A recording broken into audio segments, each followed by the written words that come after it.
Right sir, testing करनी है? No, okay fine बच्चों। Hello students, how are you?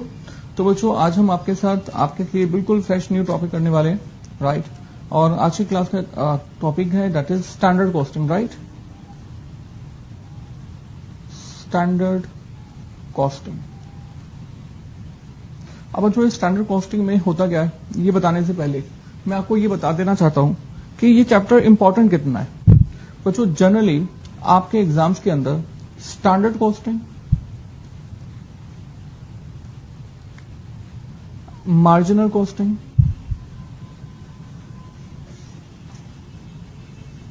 And budgetary control, बच्चों ये तीन चैप्टर आपके एग्जाम्स के लिए बहुत बहुत इंपॉर्टेंट है। आप ये मान के चलिए कि आपके एग्जाम के अंदर इन तीन एग्जाम्स में 20 to 30 मार्क्स का पेपर आता ही आता है, राइट? सो तीन चैप्टर और 20 to 30 मार्क्स, राइट? सुनने में बड़ा अच्छा लग रहा है ना? और है भी अच्छा, नो डाउट। तो बच्चों बिल्कुल बच्चों कोशिश ये की जाएगी कि आपको ये तीनों के तीनों चैप्टर बहुत ही आसान लगे और बहुत इजी लगे, राइट? एंड पढ़ने के बाद डेफिनेटली आप दूसरों को भी ये चैप्टर पढ़ा सकते हो। ये तीन चैप्टर्स करने के बाद यू विल फाइंड आउट कि भैया ये तो मैं पढ़ा दूंगा। जहां पर आपके फ्रेंड्स आपको कहेंगे कि चैप्टर बहुत मुश्किल है, जबकि आप ये कहोगे कि यार तू मुझसे पढ़ ले, मैं तुझे पढ़ाऊंगा, राइट? अब सर मैं आपके साथ आज की क्लास में आपका ये टॉपिक स्टार्ट करने वाला हूं जिसका नाम है क्या? Standard costing. कभी सुना आपने इसके बारे में? हाँ जी, सुना है। क्या सुना है? स्टैंडर्ड कॉस्टिंग का मतलब कि ऐसा प्राइस फिक्स करना कि जिससे कि प्राइस का जैसे कि पेन की वैल्यू को डिटरमाइन किया जा सके। प्राइस की वैल्यू डिटरमाइन, पेन की वैल्यू डिटरमाइन की जा सके। जैसे कि 1 की क्या कॉस्ट रखी जाती है? नो नो नो बच्चों, हमारे इस चैप्टर का एक दूसरा नाम भी है। इस चैप्टर का हमारा दूसरा नाम है that is called variance analysis. I repeat, क्या बोला मैंने आपको? वेरिएंस। हमारे चैप्टर का बच्चों एक दूसरा नाम भी है that is called. Hello students, how are you? तो बच्चों आज की क्लास में हम लोग आपके साथ स्टार्ट करने जा रहे हैं स्टैंडर्ड कॉस्टिंग, राइट?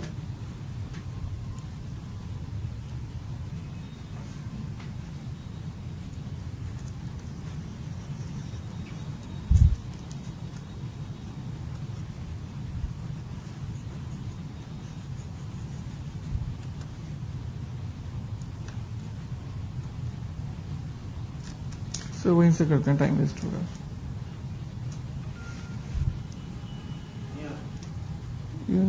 सेंस आगे जा रहा है तो लेफ्ट से, ठीक है, राइट? तो बच्चों आज की क्लास में हम लोग आपके साथ स्टार्ट करते हैं स्टैंडर्ड कॉस्टिंग, ठीक है? तो चैप्टर का नाम क्या है बच्चों? Standard costing. बच्चों इस चैप्टर का एक दूसरा नाम भी है that is called variance analysis. Variance analysis, right? सुना आपने? नहीं सुना, राइट? तो बच्चों ये वेरिएंस एनालिसिस का मीनिंग क्या होता है? बच्चों वेरिएंस का मतलब होता है variance is equal to difference between, right, difference between estimation and actual, right? देखो बच्चों जब भी आप कोई काम करते हैं तो उस काम को करने से पहले सबसे पहले एस्टिमेशंस लगाते हैं। एम आई राइट और रॉन्ग? राइट। आप हमेशा जब भी कहते हैं कि सर हम अपने एग्जाम्स के अंदर इतने मार्क्स लेके आएंगे, राइट? आपने एग्जाम दिया नहीं है, अभी आपने एग्जाम देना बाकी है। तो मैंने कहा जब आपने अभी इंटर का एग्जाम देना है तो आपने कहा कि आपके जो है इस वाले एग्जाम के अंदर आपने टारगेट लगा दिया कि 70 मार्क्स आएंगे, राइट? तो ये हो गया बच्चों आपका एस्टिमेशन, ये हो गया एस्टिमेशन। और बच्चों जो एक्चुअल मार्क्स होते हैं वो एक्चुअल मार्क्स इससे कम या ज्यादा होते हैं? कम होते हैं, ज्यादा होते हैं? अच्छा, कम होते हैं। तो मैंने कहा बच्चों आपने एक्चुअल मार्क्स जो है वो 65 लेके आए हैं। आपने कहा कि इंटर के अंदर आपने एस्टिमेट किया था कि आपका मार्क्स होंगे 70, जबकि एक्चुअल मार्क्स 65 आए। तो मतलब ये कि बच्चों इसमें जो डिफरेंस आ गया वो कितने मार्क्स का हो गया? 5 मार्क्स। तो बच्चों ये जो डिफरेंस 5 मार्क्स है, इसी 5 मार्क्स को हम बोलते हैं वेरिएंस, राइट। तो वेरिएंस का मीनिंग क्या होगा बच्चों? Very simple, difference between estimation and actual is the variance, right. अच्छा, ये जो वर्किंग है ये आप ही करते हो या हर कोई करता है? हर कोई करता है, हर पर्सन करता है। ऐसा क्यों करता है वो? हर कोई अपना मतलब स्टैंडर्ड, थोड़ा सोचिए। स्टैंडर्ड कॉस्ट को एक्चुअल कॉस्ट से कंपेयर करता है। क्यों करता है? क्यों करता है? क्योंकि ताकि वो अपनी कॉस्ट पे कंट्रोल कर सके। कॉस्ट पे कंट्रोल करने के लिए, गुड वर्ड बच्चों। ही सेज कि सर हम लोग अपनी कॉस्ट कंट्रोल करना चाहते हैं और कॉस्ट की कंट्रोलिंग के लिए हम लोग बेसिकली स्टैंडर्ड कॉस्ट को एक्चुअल कॉस्ट से मेजर करते हैं, ठीक है। तो जो एक ये रीजन हो सकता है, बिल्कुल ठीक है। और सोचिए और क्या रीजन हो सकते हैं? अच्छा बच्चों ध्यान दो, देखो ये करना बहुत जरूरी है। ये बहुत जरूरी क्यों है? देखिए आपने कहा कि आपके जो एस्टिमेटेड मार्क्स हैं वो 70 हैं, जबकि मार्क्स आए एक्चुअल 65। अब वेरिएंस 5 मार्क्स का तो आ गया, तो आपने कहा, आपने सोचा कि 5 मार्क्स का वेरिएंस आया क्यों, इसके क्या क्या रीजंस हैं, राइट। आपने इन रीजंस को आइडेंटिफाई किया। इन रीजंस को आइडेंटिफाई करके एक्चुअल में आप करने क्या वाले हो? आप ये करने वाले हो कि जो भी रीजंस हमारे इस वेरिएंस का राइज हुए हैं, आपकी कोशिश रहेगी ये जो रीजंस हैं ये हमारे इंटर के बाद यानी कि फाइनल के पेपर के अंदर वो दोबारा से ये रीजंस रिपीट ना हो, राइट। और अगर आपने कोई एस्टिमेशन ही गलत लगा लिया है तो उस एस्टिमेशन को भी आप करेक्ट कर सकें, राइट। आपने कहा कि 70 मार्क्स आपने लगाए थे जबकि एक्चुअल मार्क्स 65 आए हैं, 5 मार्क्स का डिफरेंस है, इसी को आपने वेरिएंस कहा। और आपने कहा कि इस 5 मार्क्स से कम होने के क्या रीजन है? आपने कहा कि आपने जो है थ्योरी पर कंसंट्रेट कम किया है, राइट। अब थ्योरी जो है आपने एक रीजन आइडेंटिफाई किया। अब थ्योरी पर जब रीजन इस बार आइडेंटिफाई हो गया तो डेफिनेटली आप ये चाहोगे कि फाइनल में यही रीजन रिपीट ना हो, ताकि इन 5 मार्क्स का वेरिएंस आपके फाइनल के एग्जाम के अंदर ना आए। तो बच्चों इंसान जो है हमेशा हमेशा अपनी पुरानी गलतियों से सीखता है। इज इट ट्रू और फॉल्स? Very true. इंसान हमेशा हमेशा अपनी पुरानी गलतियों से सीखता है, पर सर जो इंसान अपनी गलतियों का पता ही नहीं लगाते हैं वो सीख भी नहीं पाते हैं, है ना। बहुत सारे बच्चे लास्ट एग्जाम्स के अंदर पास नहीं हो पाते। रिजल्ट जो आता है वो हार्डली 10% 15% आता है, right. Means majority of the students क्या होती हैं? बोलो 90 to 85%, 85 to 95% बच्चे कौन से होते हैं? फेलियर वाले। अब बच्चों या तो ये कहते हैं कि इन्होंने फेल कर लिया, इसके बाद दोबारा एग्जाम देना, राइट। ये बच्चे जो पहले मिस्टेक कर चुके थे, क्या वही मिस्टेक अब आने वाले एग्जाम में ही करेंगे? नहीं। वो लोग ये कहेंगे कि इस बार जो एग्जाम दिया था उन्होंने ये वाला चैप्टर कंप्लीट नहीं किया था, वो चैप्टर कंप्लीट नहीं किया था, तीसरा चैप्टर कंप्लीट नहीं किया था, तो ये जो 3 चैप्टर थे ये उनकी वीकनेस है। तो वो डेफिनेटली नेक्स्ट एग्जाम से पहले इन तीनों चैप्टर्स को बहुत अच्छी तरह से स्ट्रांग बना देंगे और हमारी ऑनलाइन क्लासेस परचेज कर लेंगे, राइट ना। तो व्हाट आई मीन कि जो बच्चे लास्ट टाइम मिस्टेक कर चुके हैं वो डेफिनेटली आगे जाके अपने आप को इंप्रूवमेंट चाहते हैं। और बच्चों ऐसे ही हमारी ऑर्गेनाइजेशंस भी होती हैं। हमारी ऑर्गेनाइजेशन भी इसी तरह से ही जो भी मिस्टेक्स, जो भी गलतियां वो पास्ट में कर चुकी होती है उसको डेफिनेटली वो आगे जाकर हाँ जी इंप्रूव करना चाहती है। पर सबसे पहले गलतियों का पता भी होना चाहिए, है ना। तो बच्चे जो फेल हो जाते हैं उन्होंने अपनी गलतियों का पता लगाया कि नंबर 1 वो व्हाट्सएप बहुत यूज करते हैं, उन्होंने अपनी गलतियों का पता लगाया कि वो फेसबुक पे बहुत ज्यादा एक्टिव रहते हैं, इन्होंने पता लगाया कि इंटरनेट जो है उनके लिए एक बहुत बड़ी समस्या है। Internet except taking our classes, ठीक है। इसलिए उन्होंने पता लगाया कि ये लोग जो हैं बहाने बहुत बनाते हैं, आज नहीं कल नहीं परसों, राइट। मतलब क्या बोलते हैं इसको, हमने क्या कहा? बहानेबाजी। आज से नहीं, कब से पढ़ेंगे? कल से, राइट। घड़ी में घड़ी है, घड़ी की सुई जो है वो 8 बजा रही है, 9 बजा रही है, राइट। अभी 12 नहीं बजे हैं, तो कब से बजेंगे? जब घड़ी की सुई यहां आ जाएगी, नहीं फिर घड़ी की सुई यहां आ जाएगी, फिर घड़ी की सुई यहां आ जाएंगी। तो बस वो घड़ी की सुई तो आगे बढ़ती रहती है और उसके बाद ये भूल जाते हैं कि उनको पढ़ना है। इसको क्या कहते हैं? बहानेबाजी, राइट। तो हमेशा हमेशा ये बच्चे जो हैं वो आगे की तरफ अपना अपना पढ़ाई का शेड्यूल पोस्टपोन करते जाते हैं। तो जैसे जैसे ही पोस्टपोन करते जाएंगे तो डेफिनेटली स्टडी नहीं होने वाली, राइट। बच्चों पढ़ने का सिर्फ और सिर्फ एक ही रास्ता है और वो है पढ़ना। पढ़ने के लिए कोई और शॉर्टकट नहीं बनाया गया, राइट। पढ़ने के लिए सिर्फ और सिर्फ चीजों को समझना और उसको पकड़ में लाना ही एक रास्ता है। इसके अलावा कोई ऐसी दवाई नहीं बनाई गई जिसको बहुत इजी फॉर्मेट में आपको दे दिया जाए और दवाई आपको पिला दी जाए और आप पेपर पर पास हो जाओ। पढ़ने के लिए सिर्फ और सिर्फ पढ़ना पड़ता है, right. So what I mean कि आपने ये सारी मिस्टेक्स निकाली और आपने कहा नहीं, अब इन मिस्टेक्स को हमें नेक्स्ट टाइम के लिए रिपीट नहीं करना। तो नेक्स्ट टाइम आपने व्हाट्सएप बंद कर दिया, फेसबुक बंद कर दिया, इंटरनेट से क्लासेस के लिए यूज किया, एंड बहानेबाजी बिल्कुल नहीं। अब आपने कहा कि कल से नहीं, अब हम पढ़ेंगे कब से? आज से, अब से, अभी से, राइट। तो कहने का मतलब ये कि आप हमेशा हमेशा पुरानी गलतियों से सीखते हो। बच्चों ऐसे ही ऑर्गेनाइजेशंस भी हैं, ऑर्गेनाइजेशंस भी हमेशा हमेशा अपनी पास्ट से ही सीखती हैं। तो इसलिए वो हमेशा हमेशा स्टैंडर्ड कॉस्टिंग यानी कि वेरिएंस एनालिसिस फाइंड करती है, राइट। तो वेरिएंस एनालिसिस में बच्चों सबसे बड़ा वेरिएंस एनालिसिस, सबसे बड़ा वेरिएंस हमारी ऑर्गेनाइजेशंस का होता है। लाइक मैंने कहा कि नो डाउट बच्चों हम जो स्टैंडर्ड कॉस्टिंग की बात कर रहे हैं वो किस एंगल से कर रहे हैं? From yours point of view और from the companies angles, companies point of view. तो हम लोग जो ये बातें आपके एंगल से कर रहे थे, अब वही बातें हम लोग कंपनी के एंगल से करते हैं। हमारी कोई भी ऑर्गेनाइजेशन सबसे पहले कोई प्रॉफिट का एस्टिमेशन लगाती है, that is called estimated profit, ठीक है। और इस एस्टिमेटेड प्रॉफिट को एक्चुअल प्रॉफिट से कंपेयर करती है और जो बच्चों डिफरेंस आता है इसी को ही हम बोलेंगे, क्या बोलेंगे? वेरिएंस। और बच्चों ये जो वेरिएंस है ये कौन सा वेरिएंस है? प्रॉफिट वेरिएंस है। इसको हम बोलेंगे बच्चों profit variance. This is called profit variance.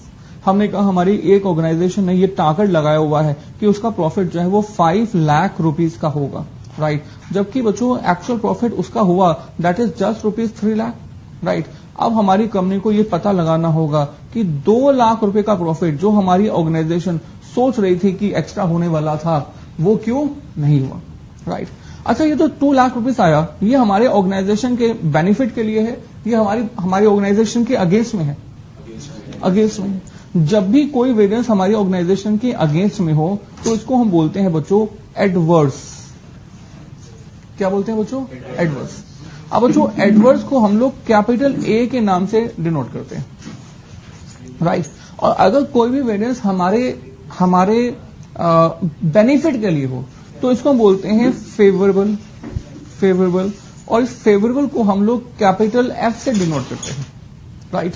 तो बच्चों जैसे आपने कहा कि ये जो 2 लाख रुपीस का डिफरेंस आया है, ये 2 लाख रुपीस का डिफरेंस हमारी ऑर्गेनाइजेशन के अगेंस्ट के लिए है, तो इसको हम क्या बोलेंगे? एडवर्स, यानी कि कैपिटल ए। अच्छा फेवरेबल कब हो सकता है?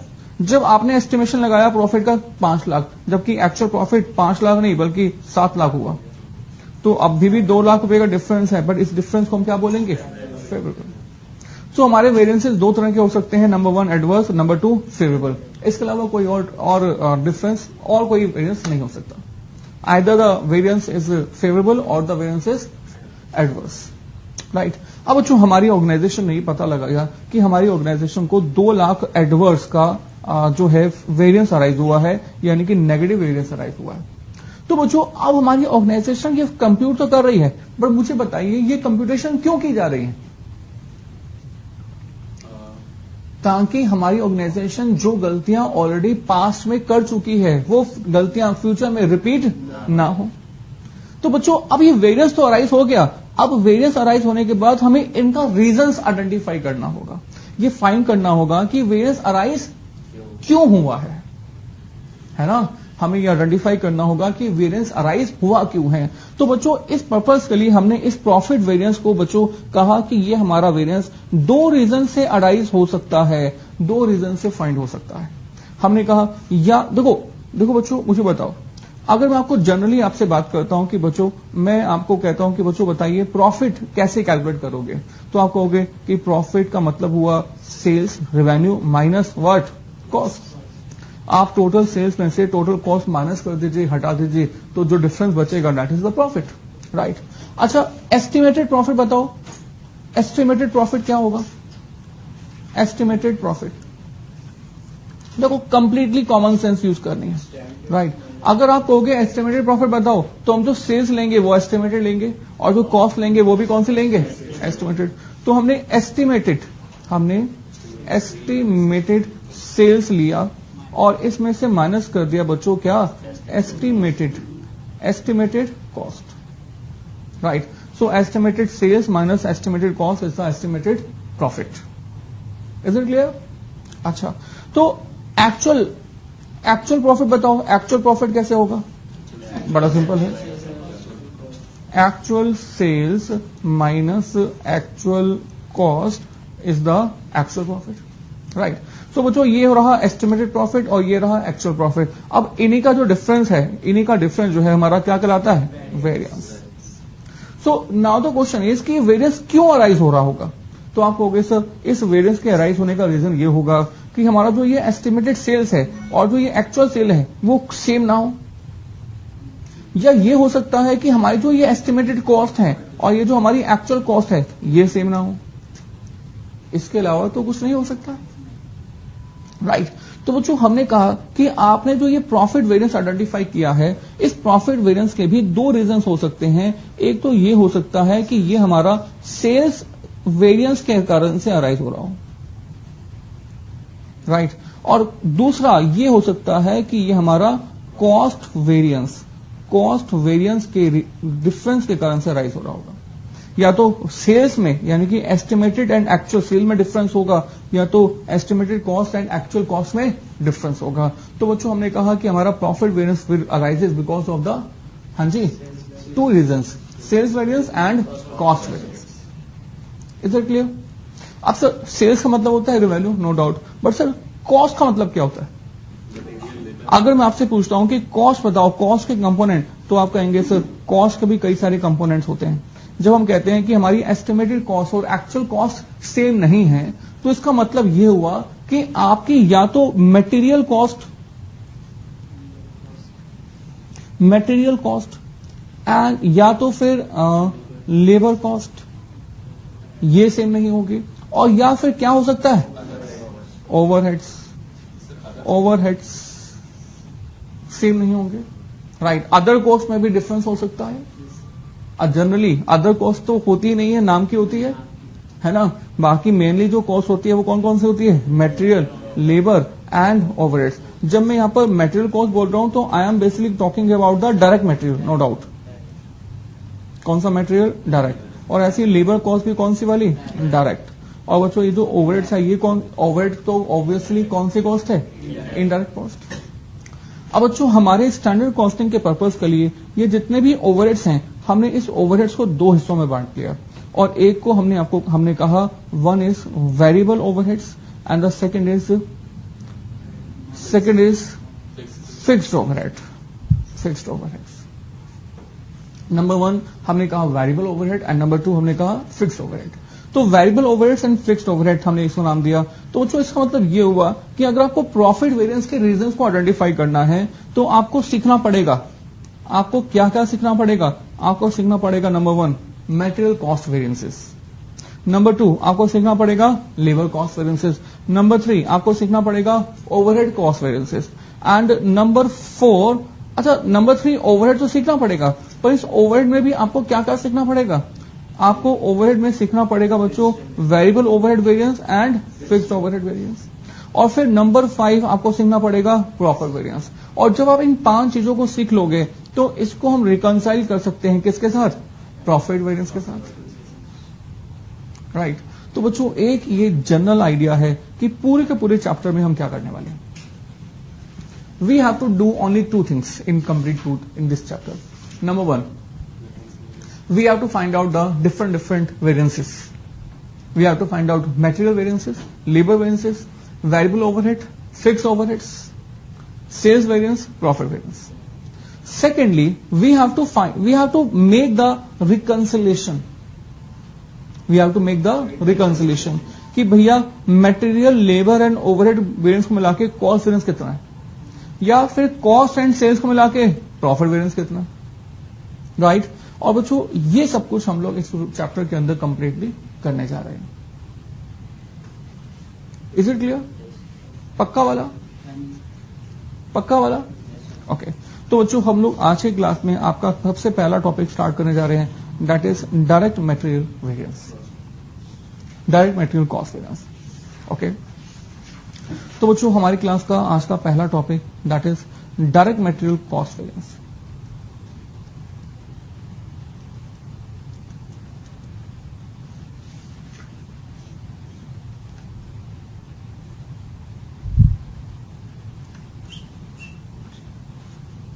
राइट। कॉपी करना चाहोगे? है ना? तो ये पोर्शन कॉपी कर लीजिए please. Copy this very fast, बहुत जल्दी से। I will take my water.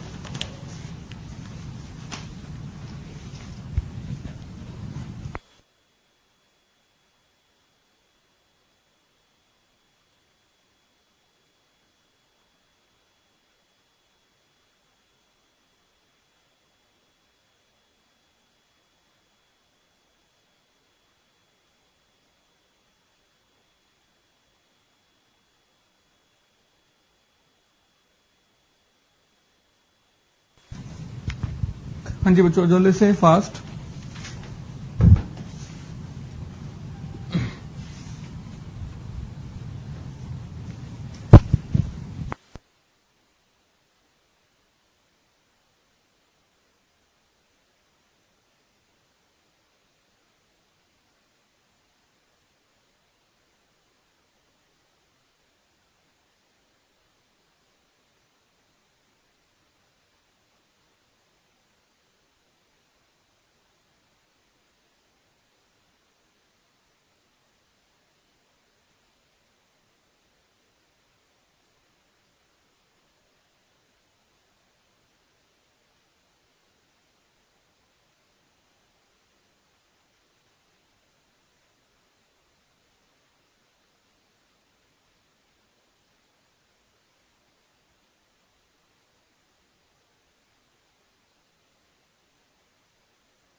I think बच्चों कॉपी कर लिया होगा, राइट। तो बच्चों after that we are going to proceed, right. So देखते हैं बच्चे, डोर क्लोज कर दो प्लीज। तो बच्चों हम क्या करने जा रहे हैं? Direct material cost variance, right. बच्चों देखो बहुत आसान है, कुछ मुश्किल नहीं है, बस मैंने कहा आप क्या यूज करते जाओ, कॉमन सेंस, राइट। आप कॉमन सेंस यूज करो, मैं आपको इस चैप्टर को बहुत आसान कर दूंगा, राइट। अगर आप कॉमन सेंस यूज नहीं कर पाओगे तो आप इसी तरह से जैसे आपको बताते जा रहे हैं उस तरह से आप सोचते जाना, बहुत आसान हो जाएगा। सुनिएगा, देखो हमने कहा direct material cost variance is this. तो इस डायरेक्ट मटेरियल कॉस्ट वेरिएंस के अंदर मुझे आप बताओ, अगर आपको मटेरियल कॉस्ट फाइंड करने के लिए कहा जाए तो आप ये मटेरियल कॉस्ट ये कैसे आइडेंटिफाई करते हो? आपको ये कहा जाए कि बाजार से सामान परचेज करके आओ तो आप जब किसी भी शॉपकीपर को अमाउंट अपनी पॉकेट से पे करोगे तो कितना पे करोगे? जितना उसकी मार्केट परचेज प्राइस होगी।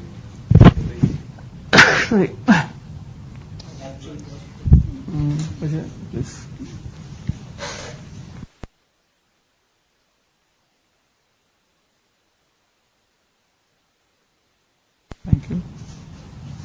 तो बच्चों कितना अमाउंट पे करोगे? आप कह रहे हो कि जितना भी प्राइस होगा, पर सर जितना भी प्राइस होगा मतलब क्या कि आपको सिर्फ एक बार जितना प्राइस होगा वही पे करना है? नहीं, आपको तो पे करना है जितनी क्वांटिटी परचेज की है। नो डाउट आपने मार्केट से, जैसे कि मान लो कि आपने 50 पेन परचेज करने हैं, 50 पेन, राइट। अब एक पेन की जो कीमत है वो है सपोज 20 रुपए, तो 50 पेन के लिए आप कितना अमाउंट पे करोगे? Obviously 50 into 20। तो आपने क्या किया, आपने जितनी भी क्वांटिटी ऑफ द पेन थी उसको एक यूनिट के प्राइस से मल्टीप्लाई कर दिया, राइट।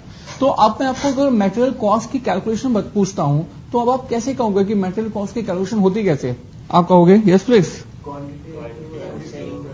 राइट। क्वांटिटी, बिल्कुल ठीक बात है। Quantity into multiply by what? ये 20 रुपए का प्राइस आपके लिए सेलिंग प्राइस है, आपका तो परचेज प्राइस है ना। उस शॉपकीपर के लिए सेलिंग प्राइस होगा, आपके लिए परचेज प्राइस होगा। इसको आप परचेज प्राइस कह लो या इसको आप प्राइस पर यूनिट कह लो, price per unit. Is it clear? तो बच्चों ये मटेरियल कॉस्ट होती है। अब बच्चों मुझे बताओ, मैंने कहा मुझे तो वेरिएंस निकालना है। मुझे क्या फाइंड करना है? मुझे फाइंड करना है डायरेक्ट मटेरियल कॉस्ट वेरिएंस। और डायरेक्ट मटेरियल कॉस्ट वेरिएंस, ये कॉस्ट वेरिएंस मुझे फाइंड करना कैसे होगा? क्या कहते हो? डायरेक्ट मटेरियल कॉस्ट वेरिएंस का मतलब हुआ difference between, yes please, estimated cost and actual cost. बच्चों वेरिएंस हमेशा के लिए यही है, हमेशा के लिए वेरिएंस क्या है? Difference between estimation and actual. चाहे वो मटेरियल के लिए हो, चाहे वो लेबर के लिए हो, चाहे वो वेरिएबल ओवरहेड के लिए हो, चाहे वो फिक्स के लिए हो, difference between estimation and actual is the variance, right. तो बच्चों अगर मुझे direct material cost variance find करना है तो ये डायरेक्ट मटेरियल कॉस्ट वेरिएंस कितना हो जाएगा? It is equal to the, yes please, क्या लिखूं मैं? Estimated material cost and minus क्या बच्चों? Actual material cost. Is it clear? अच्छा, तो नाउ द क्वेश्चन है इसका, ये एस्टिमेटेड मटेरियल कॉस्ट और ये एक्चुअल मटेरियल कॉस्ट ये कैसे आइडेंटिफाई करते हैं, है ना। तो हमने कहा एस्टिमेटेड मटेरियल कॉस्ट फाइंड करनी है आपको। अच्छा, इसी एस्टिमेशन को जब तक मैं आपको चेंज करने के लिए ना कहूं, इसको हम डिफरेंट नाम से जानेंगे and the name is budgeted. और एक और नाम इसका रखेंगे, that is standard, right. Standard मतलब what price should be, standard मतलब what price should be, ठीक है। तो जो हम लोग इसी को डिफरेंट नेम से जानेंगे। तो डायरेक्ट मटेरियल कॉस्ट मतलब estimated material cost minus actual material cost. अच्छा, ये एस्टिमेटेड मटेरियल कॉस्ट कैसे आएगी बताओगे? मटेरियल कॉस्ट तो आती है quantity into price per unit, तो ये एस्टिमेटेड मटेरियल कॉस्ट कैसे आएगी? Standard quantity into standard price per unit. बिल्कुल ठीक बात है। It will be the multiplication of the standard quantity into standard price per unit, right. And बच्चों actual material cost कैसे आएगी? हम लोगों ने माइनस कर देना इसे, तो हमारी एक्चुअल माइनस हम लिख देते हैं एक्चुअल क्वांटिटी मल्टीप्लाई बाय कौन सा प्राइस बच्चों? Actual price per unit. तो बच्चों देखो, आपने स्टैंडर्ड कॉस्टिंग का जो पहला मेन काम है वो कर लिया, जिसमें कि आपने basically direct material cost variance identify कर दिया। Is it clear? अच्छा, तो नाउ द क्वेश्चन इज कि इतना आसान है? बिल्कुल सर, इतना आसान है। एक छोटा सा एग्जांपल दे दें। तो बच्चों देखो मैंने आपको कहा कि आपके पास कुछ स्टैंडर्ड इंफॉर्मेशन है और आपके पास कुछ सपोज दैट एक्चुअल इंफॉर्मेशन है। स्टैंडर्ड इंफॉर्मेशन में मैंने आपको कुछ क्वांटिटी का बता दिया। मैंने कहा quantity we have suppose that it's 500 kg और एक्चुअल क्वांटिटी 600 kg। और इसके अलावा मैंने प्राइस पर केजी भी बता दिया आपको। Suppose that it's 20 and it's suppose to be 22।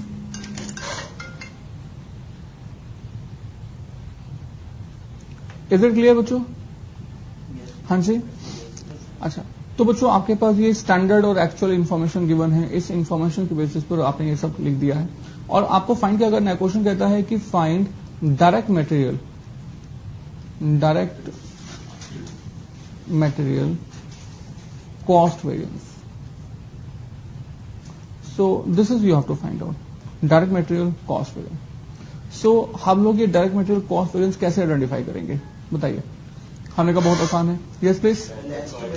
सबसे पहले हम लोग स्टैंडर्ड कॉस्ट निकालेंगे, राइट। तो आपने कहा कि आपके पास स्टैंडर्ड कॉस्ट आ जाएगी, दैट विल बी ₹500 into 20। ठीक है ना बच्चे? या लिख के दिखाऊं? तो ऐसे लिख के दिखाएंगे, it will be like this, standard quantity into standard price per kilogram. और उसके बाद हम लोग एक्चुअल कॉस्ट आइडेंटिफाई करेंगे। कैसे? Actual quantity into actual price per kilogram, right. Standard quantity कितना है बच्चों? 500 किलोग्राम और स्टैंडर्ड प्राइस कितना है? 20। और ये हो जाएगा 600 किलोग्राम इंटू 22, राइट। और हमें तो direct material cost variance find करना है। मैंने इसको लिख दिया DMCV। एग्जाम्स में क्या ऐसे लिख सकते हैं? DMCV लिख सकते हैं, मार्क्स नहीं मिलेंगे। आप एग्जाम में कुछ भी कर सकते हैं, बच्चे करते हैं। सर अगर बगल में देख के दिखा दे कि DMCV हाँ, अगर आप ये बता दें कि DMCV क्या है तो पहले से स्पेसिफाइड कर दें तो आप DMCV लिख सकते हैं। मीन्स आपने पहले से नोटिंग डाल दी that DMCV is equal to direct material cost variance.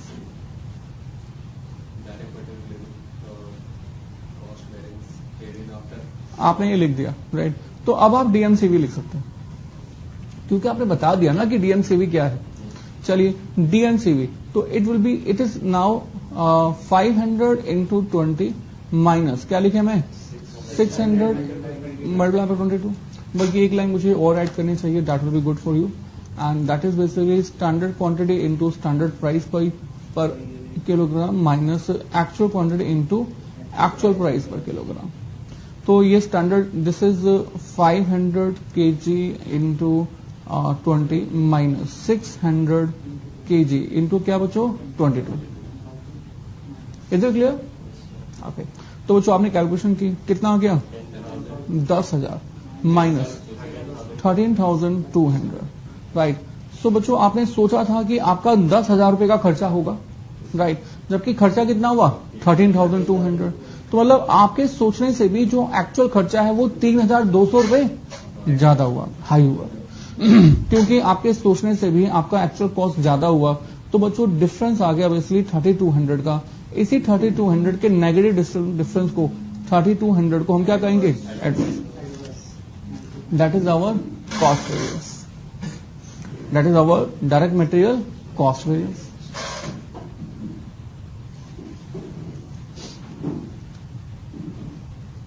I think fine.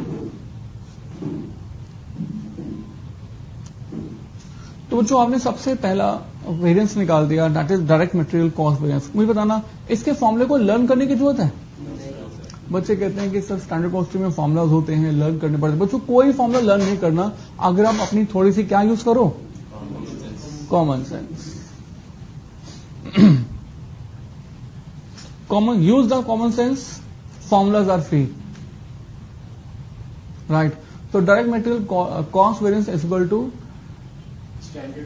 standard cost of material minus actual cost of material, and the standard cost of material is equal to standard quantity into standard price per unit minus actual quantity into actual price per unit। ठीक है, अब बच्चों ये तो आपने कर लिया। तो आफ्टर दैट अब हमें आगे बढ़ते हैं।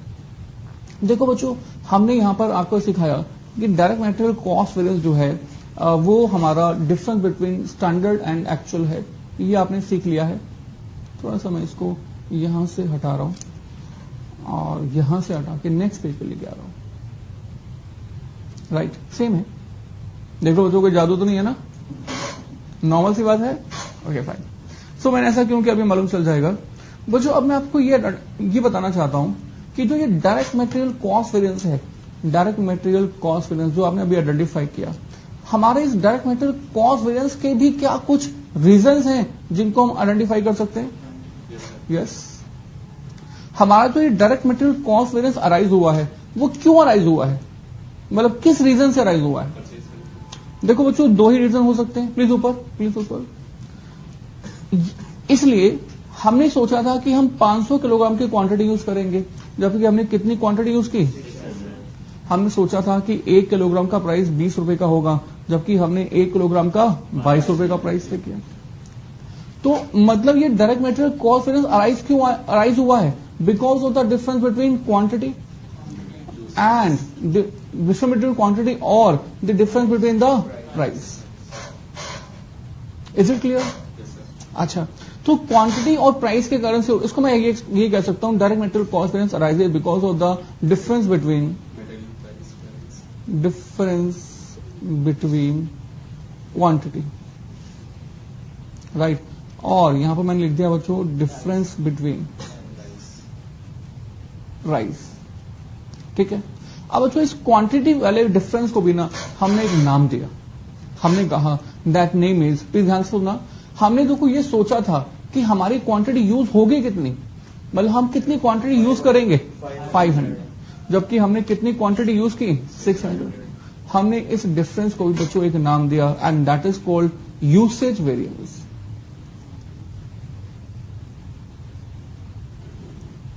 राइट, और बच्चों डिफरेंस बिटवीन प्राइस, यहां पर हमने इसको नाम दिया बेसिकली प्राइस वेरिएंस, और इसका पूरा नाम बोला बच्चों हमने डायरेक्ट मटेरियल यूसेज वेरिएंस, और यहां पर पूरा नाम बोला direct material price variance. Direct material usage variance and direct material price variance. Is it clear? अच्छा बच्चों, जैसे आपने ये फाइंड कर लिया तो नाउ द क्वेश्चन इज कि यहां पर जो आपने अमाउंट फाइंड किए हुए हैं, अब अगर ऐसा है तो direct material usage and price का जो टोटल है वो यही 3200 एडवर्स आना चाहिए। राइट, अब आना तो चाहिए, तो हम लोग कैसे आइडेंटिफाई करें कि ये कैसे ये 3200 आएगा? तो वो इस पर्पज के मैंने कहा कि पहला जो वेरिएंस अराइज हुआ है वो अराइज हुआ है because of the difference between standard quantity and. तो मैंने इस वेरिएंस को यहां पर कैलकुलेट किया और मैंने कहा कि ये जो वेरिएंस अराइज हुआ है that is because of the, इसको हमने कहा that is because of the standard quantity and actual quantity, और इसी को हमने क्या नाम दिया? हमने कहा this is called direct material कौन सा वेरिएंस? यूसेज। मुझे याद रखना पड़ेगा, क्वांटिटी का डिफरेंस यूसेज वेरिएंस। राइट, और बच्चों S Q minus A Q. Is it clear? और इसके अलावा बच्चों और ध्यान दो, और किस रीजन से अराइज हुआ है? Because of the price. Right, और इस प्राइस को हमने कहा बच्चों that is called direct material price variance.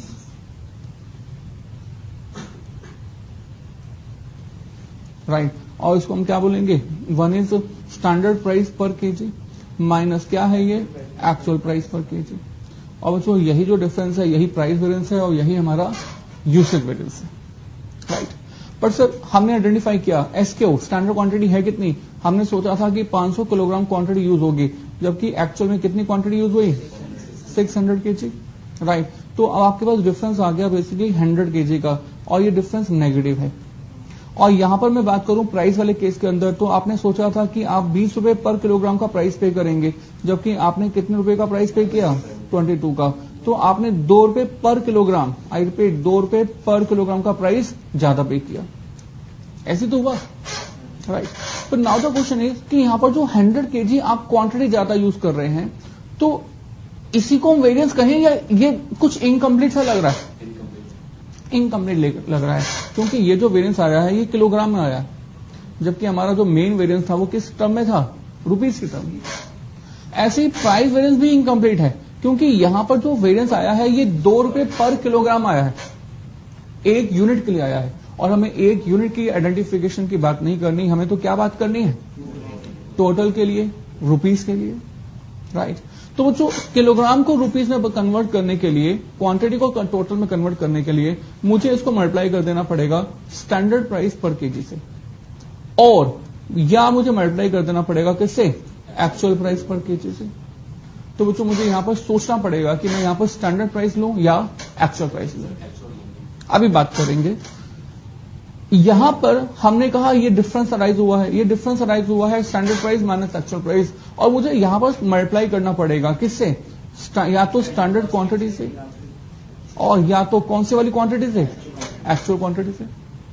अब हमें सोचना पड़ेगा कि हम लोग स्टैंडर्ड क्वांटिटी लें या एक्चुअल क्वांटिटी लें, ठीक है। तो बच्चों नाउ द क्वेश्चन इज कि जब आपको ये सोचना पड़ेगा तो आप ये कैसे सोचोगे, ये आप बताओ, राइट।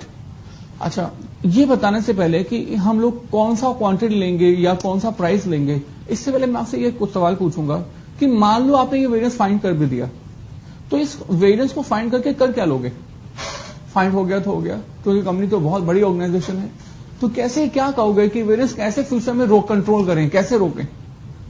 हम एक काम करेंगे कि अगर हमने ये आइडेंटिफाई कर लिया कि ये वेरिएंस कितने है, कितने रुपीस का है, तो हम उस पर्सन को बुलाएंगे जो कि इस वेरिएंस के लिए रिस्पॉन्सिबल है।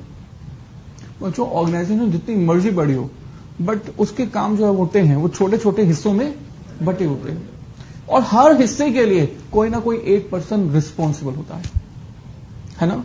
तो जैसे कि हमने कहा, हम यहां पर आपको कॉस्ट एफएम पढ़ा रहे हैं, तो कॉस्ट एफएम से आप मेरे पास आ रहे हो, अकाउंट्स कहीं और से पढ़ रहे हो, तो हर एक चैप्टर, हर एक सब्जेक्ट जो है वो आप डिफरेंट प्लेसेस पर पढ़ रहे हो, तो हर एक के लिए आपके पास अलग अलग टीचर हैं, तो हर एक पर्सन जो है अलग अलग आपके लिए काम कर रहा है। तो ऐसे कंपनी के अंदर भी हर वर्क जो है वो अलग अलग पोर्शन के अंदर बटा हुआ होता है, राइट। तो ये जो आपने लिखा हुआ है standard price minus actual price, तो what you mean by this कि हमें 1 किलोग्राम जो है वो 20 रुपए में खरीदना चाहिए था, जबकि हमने एक्चुअल प्राइस कितना पे किया, 22। मेटेरियल परचेज की बात होती है ना, कि हमने सोचा था कि 1 किलोग्राम के लिए 20 रुपए का प्राइस पे करेंगे, जबकि प्राइस पे किया 22। तो कौन रिस्पॉन्सिबल आपको लग रहा है कि इसके लिए होगा, ऑब्वियसली जो वो पर्सन जो कि परचेजिंग का काम करता है, और परचेजिंग का काम कौन सा डिपार्टमेंट करता है, that is called purchase department. So purchase department is the person who is actually responsible for this kind of the difference. Is it clear? और जो बच्चों क्वांटिटी की बात हो रही है कि हमने कहा हमारी क्वांटिटी यूज होनी चाहिए थी 500 किलोग्राम, जबकि क्वांटिटी यूज कितनी हुई 600 किलोग्राम, तो इसके लिए भी क्या आपका परचेज डिपार्टमेंट ही रिस्पॉन्सिबल है, ऑब्वियसली नो। कौन, वो डिपार्टमेंट जो कि क्वांटिटी को यूज कर रहा है, तो वो डिपार्टमेंट कौन सा है बच्चों, बेसिकली प्रोडक्शन डिपार्टमेंट। तो यहां पर प्रोडक्शन डिपार्टमेंट रिस्पॉन्सिबल है, राइट।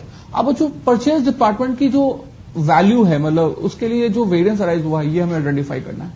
अब इसको आइडेंटिफाई करने के लिए हमने कहा कि हमारे परचेज डिपार्टमेंट को कहा था 20 रुपए में परचेज करो, जबकि उसने परचेज कितना किया 22, राइट। अब इसको किस क्वांटिटी से मल्टीप्लाई करें ये हम सोच रहे हैं, स्टैंडर्ड क्वांटिटी से करें या एक्चुअल क्वांटिटी से करें। अगर मैं परचेज डिपार्टमेंट से पूछूं कि भाई बताओ कौन से क्वांटिटी से करें, तो वो कहेगा यस प्लीज, स्टैंडर्ड क्वांटिटी है 500 और एक्चुअल क्वांटिटी है कितनी 600। तो परचेज डिपार्टमेंट से पूछें कि भाई परचेज डिपार्टमेंट जी आप बताइए कौन सी क्वांटिटी से मल्टीप्लाई करना चाहते हो, तो हमारा परचेज डिपार्टमेंट डेफिनेटली कौन सी क्वांटिटी कहेगा, क्योंकि यहां पर क्वांटिटी कम है, और अगर एक्चुअल क्वांटिटी कम होती तो है ना। तो परचेज डिपार्टमेंट तो हमेशा हमेशा अपने बेनिफिट के लिए सोच रहा है, तो अगर एक्चुअल क्वांटिटी कम है तो वो कहेगा एक्चुअल क्वांटिटी से मल्टीप्लाई करो, स्टैंडर्ड क्वांटिटी कम है तो वो कहेगा स्टैंडर्ड से मल्टीप्लाई करो। तो बच्चों वो तो दोनों केस में अपने बेनिफिट के लिए सोचेगा। तो बच्चों उसके बेनिफिट के लिए नहीं, हम लोग एक रूल बना रहे हैं, हम फाइंड कर रहे हैं कि हमारा मकसद क्या है। देखो बच्चों ध्यान दीजिएगा, परचेज डिपार्टमेंट हमेशा हमेशा रिस्पॉन्सिबल होता है, responsible for all prices he had paid for purchasing the quantity, right. और वो क्वांटिटी जो वो परचेज करता है वो कौन सी क्वांटिटी होती है बच्चों? स्टैंडर्ड क्वांटिटी या actual quantity? Actual quantity, right. और बच्चों ये जो क्वांटिटी है ये कौन सी वाली क्वांटिटी होती है? Actual quantity. हम लोग इसी रीजन से हम जब यहां पर प्राइस वेरिएंस को कैलकुलेट करते हैं तो एक्चुअल क्वांटिटी से ही मल्टीप्लाई करते हैं। बच्चों हमारे परचेज डिपार्टमेंट को इस बात से क्या मतलब कि कितनी क्वांटिटी यूज होनी चाहिए थी? हमने बजट क्या बनाया था? परचेज डिपार्टमेंट तो हर उस क्वांटिटी के रिस्पॉन्सिबल है जिस क्वांटिटी को उसको परचेज करने के लिए कहा गया है। आपको हम कोई एक टास्क देते हैं कि ये टास्क करो, आप उस टास्क को करने लग जाते हो, अगर वो नहीं हुआ तो उस टास्क के लिए आप रिस्पॉन्सिबल हो। इससे आपको क्या मतलब कि हमने बजट क्या बनाया था और आपको क्या टास्क दिया, राइट ना? सो फॉर दिस पर्पस हमने कहा हमारा परचेज डिपार्टमेंट हमेशा हमेशा कौन सी क्वांटिटी के रिस्पॉन्सिबल होता है? Actual quantity that is required by the purchase department to purchase from the supplier. Is it clear? अब बच्चों यहां पर एक्चुअल क्वांटिटी आ गया तो मतलब ये हुआ कि अगर मैं यहां पर इसको 600 से मल्टीप्लाई कर देता हूं तो ये वेरिएंस आ जाता है 1200 का। 1200 व्हाट? Adverse, right. अब नाउ द क्वेश्चन इज, पक्का बच्चों क्लियर हो गया? अब यहां पर क्वेश्चन आया कि यहां पर स्टैंडर्ड प्राइस से मल्टीप्लाई करें या एक्चुअल प्राइस से मल्टीप्लाई करें, राइट। अब इस पर्पस के लिए हमें बात करनी है आपके साथ, तो इस पर्पस के लिए हमने कहा इसके लिए अब रिस्पॉन्सिबल कौन है? Production department. अगर ये प्रोडक्शन डिपार्टमेंट रिस्पॉन्सिबल है तो प्रोडक्शन डिपार्टमेंट कौन से प्राइस के लिए रिस्पॉन्सिबल होगा? स्टैंडर्ड प्राइस के लिए या एक्चुअल प्राइस के लिए? He will be responsible for the standard price per kilogram. ऐसा क्यों? ऐसा इसलिए कि स्टैंडर्ड प्राइस और एक्चुअल प्राइस इनका जो डिफरेंस है वो तो हम ऑलरेडी परचेज डिपार्टमेंट के ऊपर ट्रांसफर कर चुके हैं। स्टैंडर्ड प्राइस से एक्सेस प्राइस जो हमारा परचेज पे होता है उसके लिए तो हम ऑलरेडी परचेज डिपार्टमेंट को ऑलरेडी रिस्पॉन्सिबल ठहरा चुके हैं। हम प्रोडक्शन डिपार्टमेंट को दोबारा से उसी वेरिएंस के लिए रिस्पॉन्सिबल नहीं ठहरा सकते। मैं फिर से बच्चों इसको एक्सप्लेन करने की कोशिश करता हूं, ध्यान दीजिएगा। देखो बच्चों मैंने कहा कि मैंने एक छोटा सा ग्राफ बनाया, राइट। और वो ग्राफ कुछ इस तरह से हमने कहा ये एक्स एक्सिस है और यहां पर मैंने लिख दिया बच्चों क्वांटिटी, राइट। और ये है स्टैंडर्ड क्वांटिटी 500 और उसके बाद इसके बड़ी क्वांटिटी 600 है उसको आगे ले गए। हमने कहा ये रहे प्राइजेस और ये रहा standard price per kilogram. This is suppose to be, ये कितना था? 20 ना? And the standard price per kilogram this is 22, right. Standard quantity को हमने स्टैंडर्ड प्राइस से मल्टीप्लाई किया। अब बच्चों ये जो बॉक्स बन गया इस बॉक्स को मैं क्या कहूंगा? ये कौन सा वाला बॉक्स है? ये कौन सी वाली कॉस्ट रिप्रेजेंटेड हो रही है? Standard quantity and standard price. कौन सी वाली वेरिएंस? सॉरी वेरिएंस नहीं, ये कौन सी वाली कॉस्ट है? दिस इज, हाँ जी, standard, this is standard cost. Is it clear? पक्का? अब बच्चों एक्चुअल क्वांटिटी, ये एक्चुअल क्वांटिटी है और सॉरी ये भी एक्चुअल प्राइस है ना? 20 रुपए स्टैंडर्ड क्वांटिटी और 22 रुपए एक्चुअल। स्टैंडर्ड प्राइस 20 रुपए और एक्चुअल प्राइस 22। अच्छा बच्चों ध्यान दो, हमने एक्चुअल क्वांटिटी को एक्चुअल प्राइस से मल्टीप्लाई कर दिया, राइट। और अब ये जो बड़ा वाला बॉक्स आ गया है, ये बड़ा वाला बॉक्स क्या रिप्रेजेंट कर रहा है? राइट, ये रिप्रेजेंट कर रहा है actual cost. Is it clear? अब मैं आपसे पूछता हूं कि बच्चों बताओ वेरिएंस कौन सा है? वेरिएंस वाला हिस्सा कौन सा है?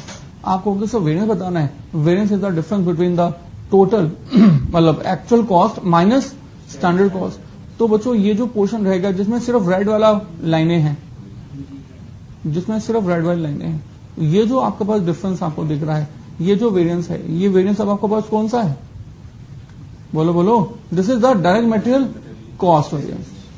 और आपको इसी डायरेक्ट मटेरियल कॉस्ट वेरिएंस के दो हिस्से बनाती है और आपने कहा ये दो हिस्से कौन से हैं? Direct material, yes please, usage variance and price variance. आपने कहा सबसे पहले डायरेक्ट मटेरियल प्राइस वेरिएंस, और डायरेक्ट मटेरियल प्राइस वेरिएंस के लिए आपने कहा दैट इसके लिए कौन रिस्पॉन्सिबल है? Purchase department. और ये फाइंड कैसे किया? आपने कहा ये है difference between standard price and actual price. और बच्चों इसके डिफरेंस को आपने मल्टीप्लाई कर दिया कौन सी वाली प्राइस, कौन सी वाली क्वांटिटी से? परचेज डिपार्टमेंट की मैं बात करूं तो कौन से वाली क्वांटिटी से अप्लाई कर दिया, एक्चुअल क्वांटिटी से। तो ये जो ग्रीन वाला लाइन आपको बॉक्स दिख रहा है, इस वाले पूरे वेरिएंस का हिस्सा आपने कहा इसके लिए रिस्पॉन्सिबल है हमारा purchase department. Is it clear? Right. और बच्चों अब हिस्सा कौन सा बच गया, दिस वन। अब ये हिस्सा बच गया। अब बच्चों ये जो हिस्सा बच गया, इसी हिस्से के लिए अब कौन रिस्पॉन्सिबल है, प्रोडक्शन डिपार्टमेंट। पक्का? अब जो इस हिस्से के लिए हमने कहा standard quantity minus actual quantity multiply with which price, standard price या एक्चुअल प्राइस, स्टैंडर्ड प्राइस। अगर बच्चों आप टोटल एक्चुअल प्राइस से मल्टीप्लाई कर दोगे, अगर आप एक्चुअल प्राइस से मल्टीप्लाई कर दोगे तो इस केस में तो ये जो हिस्सा है, ये हिस्सा प्रोडक्शन डिपार्टमेंट के अंदर भी आ जाएगा और परचेज डिपार्टमेंट में आ जाएगा, राइट। तो इस पर्पस के लिए, इज इट क्लियर और नॉट?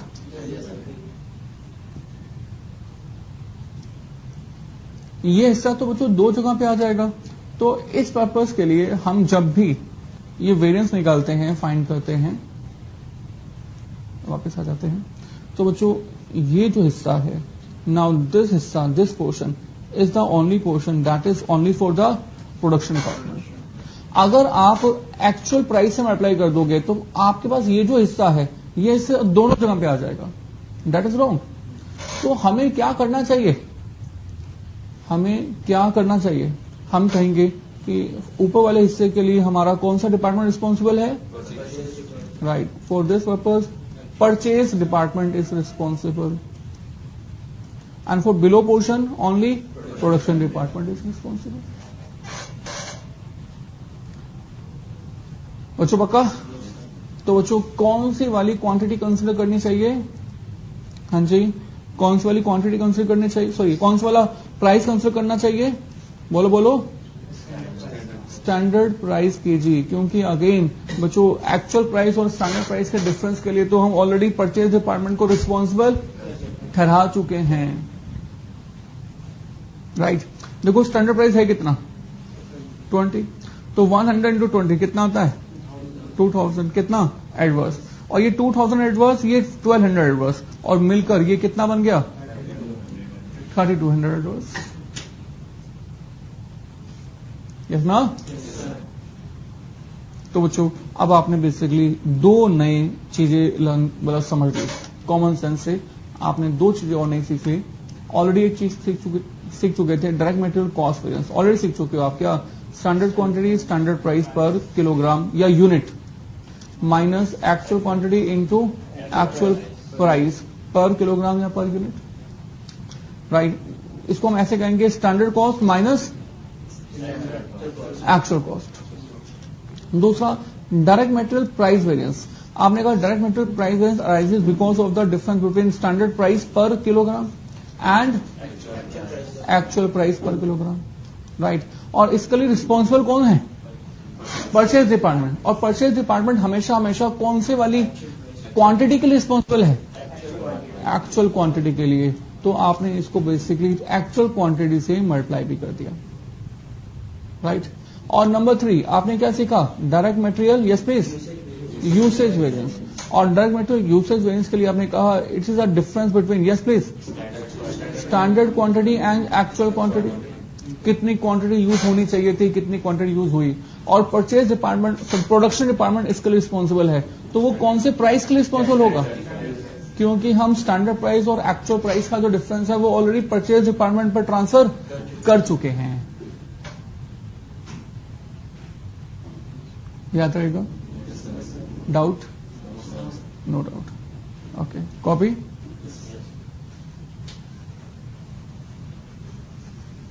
कॉपी कीजिए बच्चों, थोड़ा सा फास्ट, बहुत जल्दी से कॉपी कर लिया, गुड।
कॉपी करना ना, Sir, only. ये डायग्राम बना लिया आप लोगों ने, नहीं सर। तो कॉपी कीजिए सर।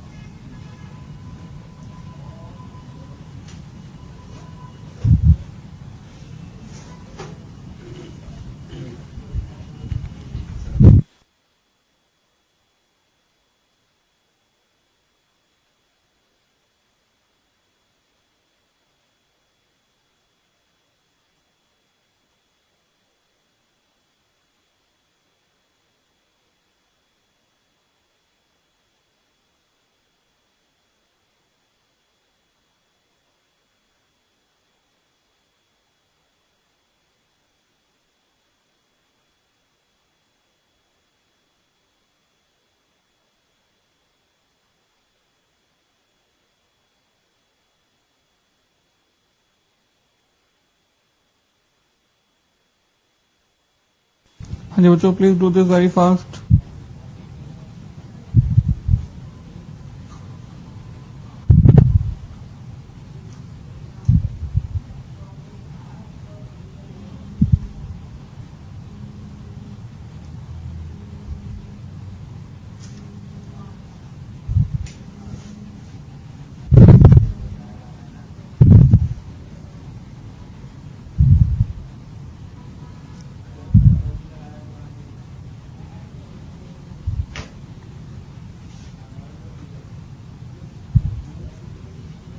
हाँ बच्चों, डन। Yes, sir.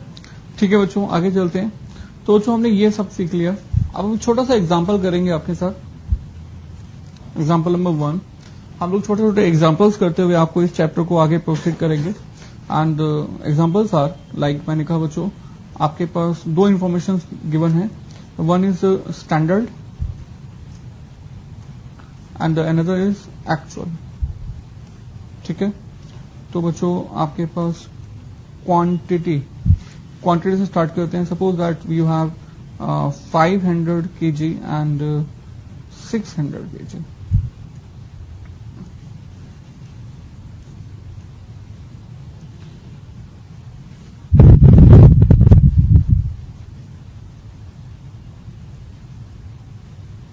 थोड़ा चेंज करो, इट्स 1560।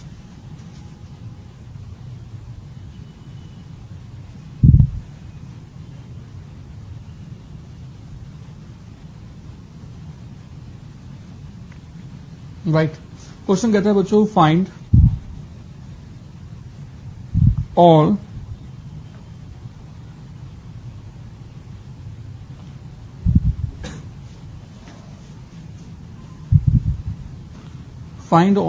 material variances।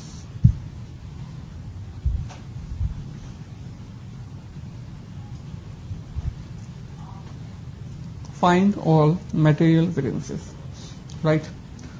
तो बच्चों ध्यान दीजिएगा। Can we start? ये आप करेंगे? कर लेंगे, मुझे मालूम है आप लोग कर लेंगे। तो जो सबसे पहले मैंने कहा आपको फाइंड करना है direct material cost variance. Yes please. Standard quantity, standard price per kilogram minus actual quantity into actual price per kilogram. ये पर किलोग्राम इस एग्जांपल्स में है, ये पर किलोग्राम की जगह पर लीटर, पर टन कुछ भी हो सकता है। Right, so will not matter. Standard quantity, तो क्वांटिटी है बच्चों इट्स 1500, स्टैंडर्ड प्राइस है 200 माइनस एक्चुअल क्वांटिटी कितनी है 1600 एंड मल्टीप्लाई बाय 210। तो मल्टीप्लाई कर दीजिए बच्चों।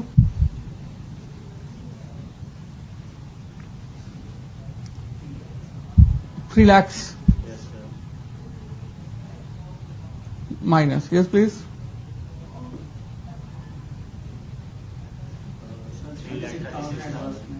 3,36,000।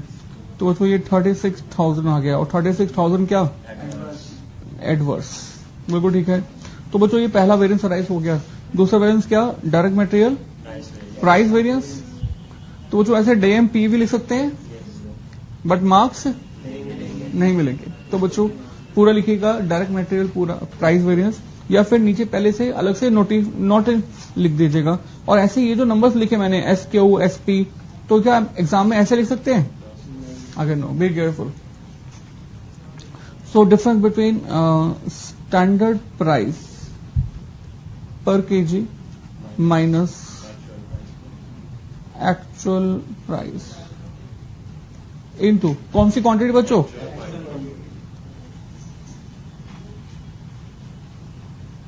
Actual quantity. तो बच्चों स्टैंडर्ड प्राइस क्वेश्चन से देख के बता दो, आपके पास स्टैंडर्ड प्राइस कितना है? It's 200, it's ₹200 minus actual price कितना है? 110 मल्टीप्लाई बाय एक्चुअल क्वांटिटी, और एक्चुअल क्वांटिटी कितनी है? 1600, है ना? तो ये आपके पास कैलकुलेशन हो गई बच्चों, -10 into 1600 and this means this is ₹16,000। और बच्चों एडवर्स या फेवरेबल? एडवर्स, क्योंकि ये वैल्यू नेगेटिव आ रही है, right. And number 3 we have direct material usage variance and this is equal to, yes please, usage मतलब कितनी क्वांटिटी हम यूज कर रहे थे और हम कितनी क्वांटिटी यूज कर रहे हैं, इनटू विच प्राइस? स्टैंडर्ड प्राइस, क्योंकि स्टैंडर्ड प्राइस और एक्चुअल प्राइस के डिफरेंस को हम ऑलरेडी परचेज मतलब परचेज डिपार्टमेंट के ऊपर ट्रांसफर कर चुके हैं। यस तो बच्चों स्टैंडर्ड क्वांटिटी कितनी बच्चों? क्वेश्चन से देख लेते हैं। तो it's 1500 minus 1600 and the standard price बच्चों कितना है? 200। स्टैंडर्ड प्राइस तो 200 है,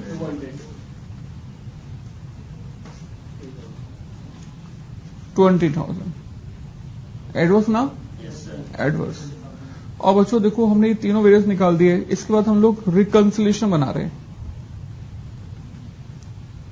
रिकंसिलेशन, तो बच्चों ये रिकंसिलेशन कैसे फॉर्म करेंगे? हमने कहा हमने स्टार्ट किया डायरेक्ट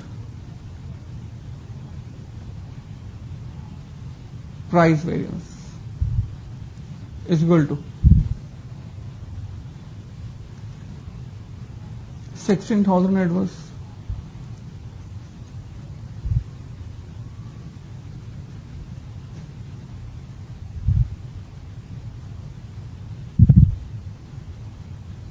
कितना बच्चों? 20,000 एडवर्स। और इन दोनों का जो नेट इफेक्ट है वो क्या है? 36,000। और इसी को हमने क्या कहा?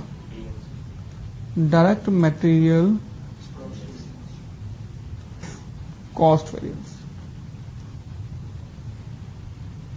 I think easy.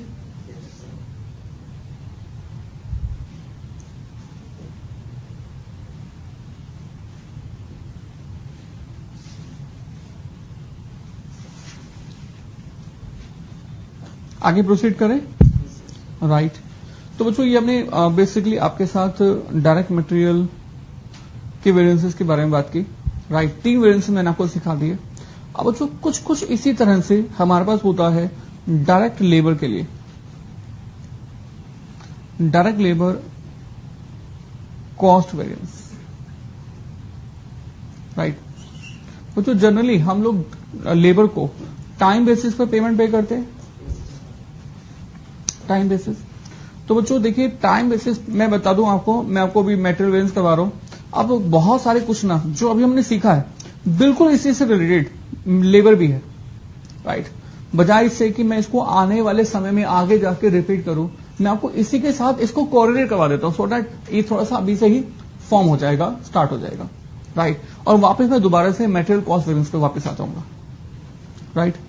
So direct material हम बात कर रहे हैं डायरेक्ट लेबर कॉस्ट वेरिएंस। मैंने कहा जनरली हम लोग लेबर को किस बेसिस पे करते हैं? टाइम बेसिस पे। अब जो मुझे बताओ लेबर कॉस्ट अगर आपको टाइम बेसिस पर पे करनी है तो लेबर कॉस्ट आइडेंटिफाई करने के लिए आप क्या फॉर्मूला, क्या मेथड यूज करोगे? क्या कहते हो आप? नहीं, स्टैंडर्ड एक्चुअल की बात ही नहीं कर रहे। मैंने कहा बताइए लेबर कॉस्ट कैसे होगा? Numbers of days into rate per day. Price तो नहीं कहेंगे ना, रेट पर डे। या फिर डेज के अकॉर्डिंग नहीं है तो वीक्स के अकॉर्डिंग हो सकता है। So numbers of weeks multiply by rate per week, right. यह हो सकता है कि numbers of hours into rate per hour, ऐसे हो सकता है। मींस एक तो होगा टाइम और एक होगा रेट, ठीक है, तो मतलब ये बच्चों कि अगर लेबर कॉस्ट है तो हम जितना भी टाइम हमारे लेबर ने काम किया उसको मल्टीप्लाई कर देते हैं रेट पर टाइम। पर टाइम मतलब अगर हमारा ये जो टाइम है आवर्स में है, अगर ये आवर्स में है तो ये पर टाइम जो है रेट पर क्या होना चाहिए, पर आवर। और अगर ये टाइम वीक्स में है तो ये क्या होना चाहिए, पर वीक। और अगर ये आपके पास मंथ्स में है, मंथ्स में, तो ये होना चाहिए क्या, per month. Is it clear? अच्छा, तो बच्चों ये लेबर कॉस्ट आ गई है जिसमें हम टाइम को रेट पर टाइम से मल्टीप्लाई कर देते हैं, राइट। अच्छा, मैं कहता हूं कि हम लोग पहले ना आवर्स के अकॉर्डिंग बातें कर लेते हैं, उसके बाद फिर आवर्स को चेंज कर देंगे, ठीक है। अगर मैं आवर्स के अकॉर्डिंग बात कर रहा हूं तो मैं क्या कहूंगा, hours, numbers of hours paid, numbers of hours paid multiply by क्या बचो, रेट पर क्या बचो, पर आवर। अब ये जो मेथड है ये बेसिकली लेबर कॉस्ट निकालने का मेथड है, राइट। अगर आपको कहा जाएगा बच्चों वेरिएंस निकालना है लेबर कॉस्ट में, तो लेबर कॉस्ट में भी वेरिएंसेस कैसे फाइंड करेंगे, हम लोग आइडेंटिफाई करेंगे, yes please, standard labour cost, and हम क्या आइडेंटिफाई करेंगे, एक्चुअल लेबर कॉस्ट। और standard labour cost and actual labour cost का जो डिफरेंस होगा उसी को हम क्या कहेंगे, लेबर कॉस्ट वेरिएंस, राइट। तो बच्चों हम लोग कुछ ऐसे ही करने वाले हैं। मैंने कहा बच्चों ठीक है, आप मुझे बताइए कि आपके पास स्टैंडर्ड लेबर कॉस्ट, ये स्टैंडर्ड लेबर कॉस्ट ये फाइंड होगा कैसे, कॉपी करते जाइए साथ के साथ। तो स्टैंडर्ड लेबर कॉस्ट होगा कैसे, यस प्लीज, आवर्स जो कंसिडर करेंगे वो कौन से कंसिडर करेंगे, स्टैंडर्ड आवर्स। तो आई कैन से बच्चों it will be like this, standard hours, right ना, और मल्टीप्लाई बाय रेट। और बच्चों रेट भी जो कंसिडर करेंगे वो कौन सा वाला करेंगे, स्टैंडर्ड वाला। मतलब हम इसको लिख देंगे standard rate per hour. Is it clear? और बच्चों इसी तरह से अगर आपने एक्चुअल लेबर कॉस्ट कंसिडर करनी है तो आपके पास ये एक्चुअल लेबर कॉस्ट क्या होगी, it will be the multiplication of actual hours of labour paid multiply by rate भी कौन सा बच्चों, actual rate, actual rate per hour. Is it clear? और अब मैं आपको कहता हूं बच्चों कि अब आप आइडेंटिफाई कीजिए direct labour cost variance, direct labour cost variance. तो ये कैसा आएगा, यस प्लीज बताइए बताइए, standard labour cost minus actual labour cost. तो it will be like this, standard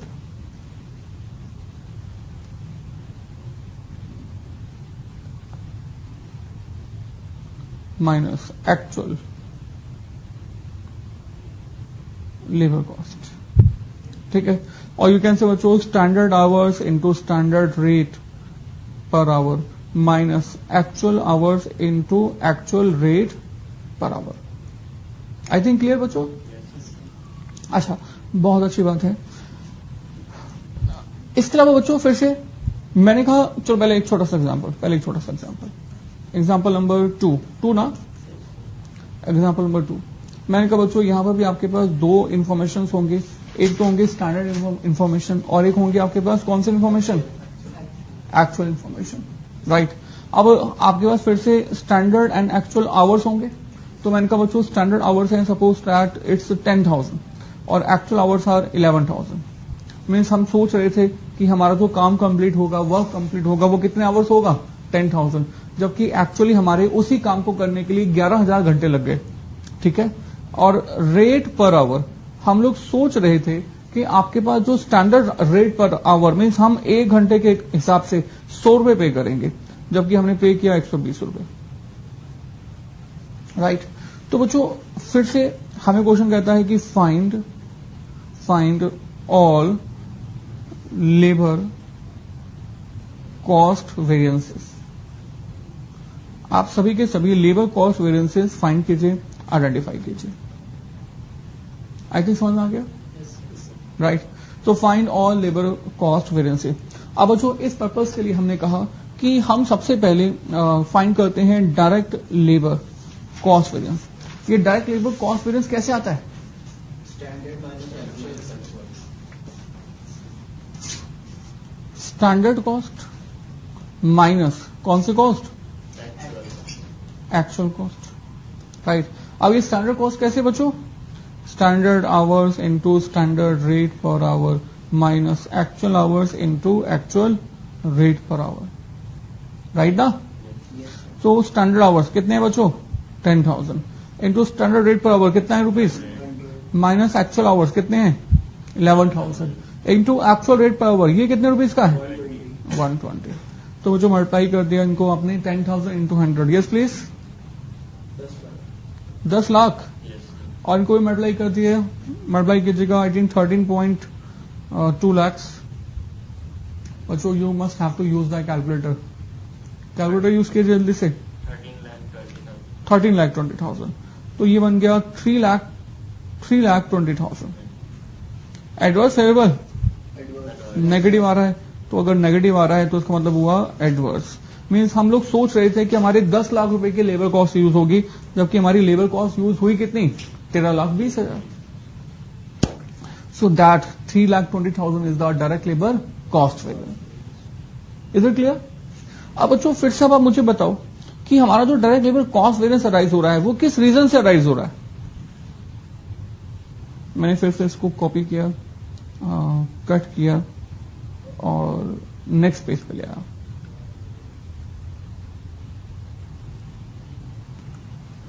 हाँ जी, तो बच्चों हमारा direct labour cost variance arise हो रहा है, पर वो किस रीजन से अराइज हो रहा है आप बताओ? राइट, आप कहेंगे सर हमारे एक तो standard hours and actual hours इनमें डिफरेंस है, एम आई राइट? मैंने बच्चों ये कहा कि हमारा जो direct labour cost variance arise हो रहा है, direct labour cost variance that arises because of the two reasons, because of the difference between hours, right. अच्छा बच्चों एक बार ऊपर देखिए, एक बार ध्यान दीजिए, सिर्फ जब मैं आपको ऊपर देखने की बात कहता हूं तो कॉपी नहीं करना है, सिर्फ आगे देखना है, राइट। अदरवाइज मैं तो खुद कह रहा हूं कि आप साथ के साथ कॉपी करें। अच्छा, डिफरेंस बिटवीन आवर्स, हमने ये कहा था कि हमारा काम कितने घंटों में कंप्लीट हो जाएगा, हमने सोचा था, जबकि एक्चुअल में हमारे आवर्स कितने लगे? 11, राइट। तो मतलब इसको हम एक नाम देना चाहते हैं, इसको हम कह रहे हैं ना डिफरेंस बिटवीन आवर, इसको हम एक नाम देना चाहते हैं, और बच्चों हमने इसको एक नाम दिया, और इसको नाम दिया बेसिकली एफिशिएंसी। काम कंप्लीट होना चाहिए 10,000 घंटों में, काम कंप्लीट कितने घंटों में हुआ? 11,000। तो मतलब हमारे वर्कर्स की जो एफिशिएंसी है वो एफिशिएंसी प्रॉपर नहीं है, राइट। जब काम हमारे कम के मुकाबले में ज्यादा आवर्स में हुआ, यानी कि एफिशिएंसी हमारी वर्कर्स की नेगेटिव है ना। मैंने कहा आप एक चैप्टर को कंप्लीट करने के लिए आप सोचते हो कि स्टैंडर्ड कॉस्टिंग जो है वो 10 घंटे में हो जाएगा, जबकि उसको करने के लिए सपोज लगते हैं 12 घंटे। तो इसका मतलब है कि 2 घंटे आपने अपनी एफिशिएंसी में, आपकी एफिशिएंसी नेगेटिव है 2 आवर्स की, राइट। तो हम लोग यहां पर भी यही है, एफिशिएंसी क्या शो कर रही है? इतने घंटों में काम कंप्लीट हो जाना चाहिए, बल्कि इतने घंटों में काम कंप्लीट हुआ। अच्छा बच्चों दूसरा और देखो, डिफरेंस बिटवीन, क्या बच्चों बोलो बोलो? हाँ, दूसरा रीजन क्या है? Difference between rates of the direct labour, और इसको हमने बच्चों कहा डायरेक्ट लेबर रेट वेरिएंस। पहले क्या कहा था? Efficiency variance, right. और पूरा नाम क्या कहेंगे? पूरा नाम कहेंगे डायरेक्ट लेबर एफिशिएंसी वेरिएंस, और दूसरे वाले में direct labour rate variance. Is it clear? अच्छा, तो बच्चों ये जो आपके पास आ गया है इसको हम यहां पर यूज करते हैं। हमने कहा हमें फाइंड करना है direct labour efficiency variance. So it is a difference between, आपने कहा standard hours and actual hours, right. और ये जो दूसरा डिफरेंस है जो कि अराइज हो रहा है, that is basically called direct labour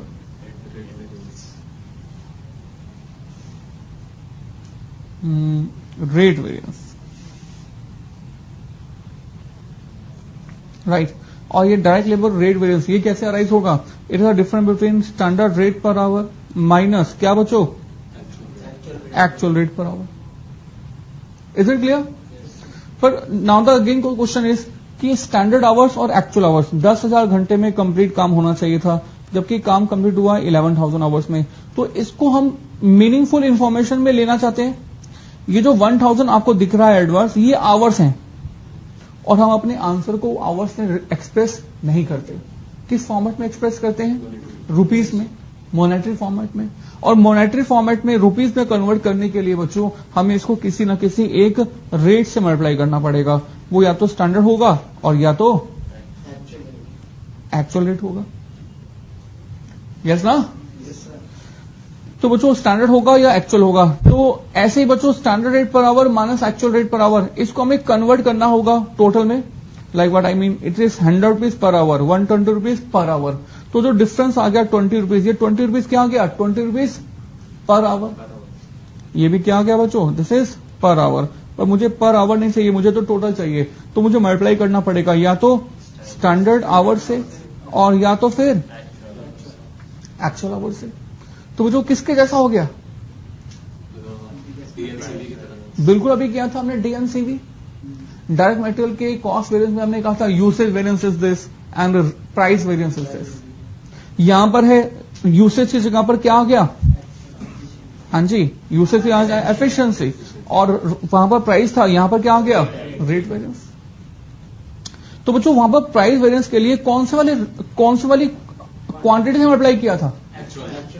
और यहां पर भी बच्चों ऐसा ही हमारे रेट वेरिएंस के लिए कौन रिस्पॉन्सिबल होता है? HR department, human resource department. और हमारा HR डिपार्टमेंट कौन से आवर्स के लिए रिस्पॉन्सिबल है? जितने घंटे काम किया. ठीक है. उसको इस बात से कोई मतलब नहीं होना चाहिए कि कितने घंटे में काम कंप्लीट हो जाना चाहिए था. राइट. तो बच्चों यहां पर कौन से आवर्स होंगे? Actual hours. और एक्चुअल आवर्स कितने बच्चों?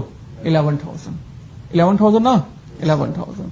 सो दिस इज बेसिकली 11,000. और 11,000 इंटू 20 कर दीजिए बच्चों. Yes please. 2,20,000. 2,20,000. इसे 2,20,000 एडवांस अवेलेबल. एडवांस.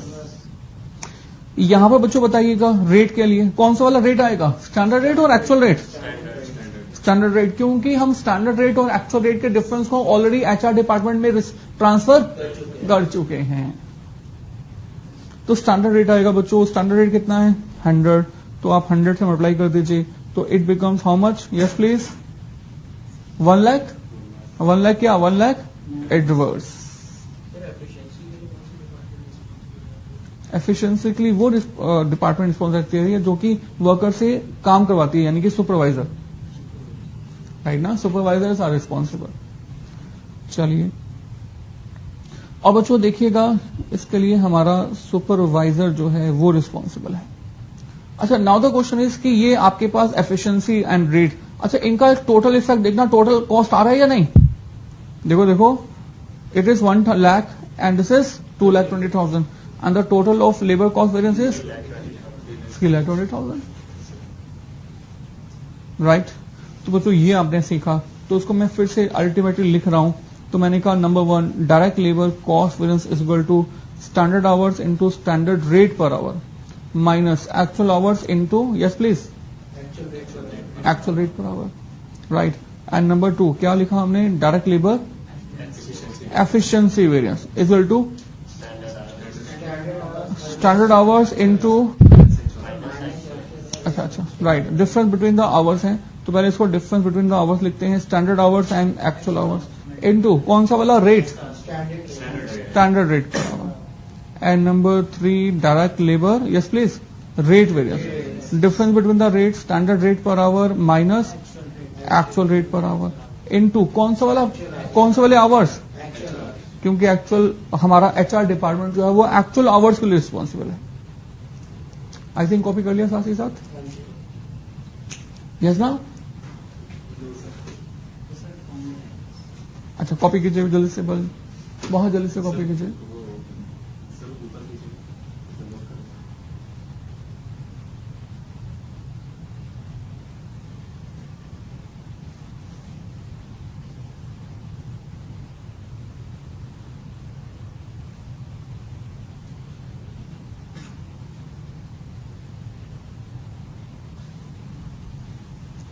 डन? अच्छा, तो एक छोटा सा एग्जांपल लिखेंगे फिर से। Example number 3। अच्छा, एग्जांपल नंबर 3 के अंदर, हाँ जी, हाँ सारी चीजें निकालेंगे। पहले वाले एग्जांपल में बताएगा, दोबारा करने की जरूरत नहीं है। पहले वाले एग्जांपल तो हम ऑलरेडी कर चुके हैं। मैं चाह रहा था कि आप लोग अपने आप से कर लें। कर लेंगे? कॉन्फिडेंट? क्या बात है, क्या बात है, सारे इंटेलिजेंट बच्चे आ गए हमारे पास, क्या बात है। फिर भी कर लीजिए, लिखिएगा standard and actual and hours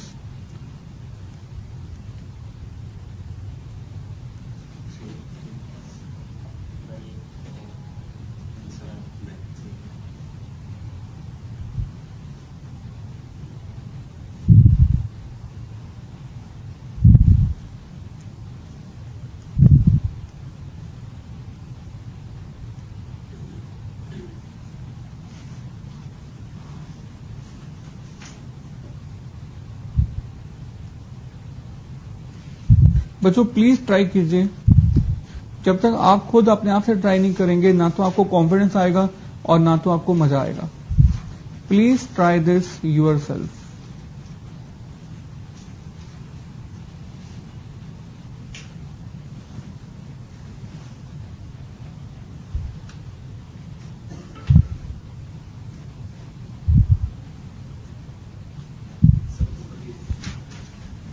यही तो, कॉपी बाद में करना बच्चे, पहले आप ये क्वेश्चन करो।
शुरू कर लिया?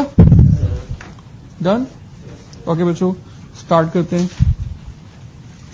तो बच्चों ये पास कर दो पीछे।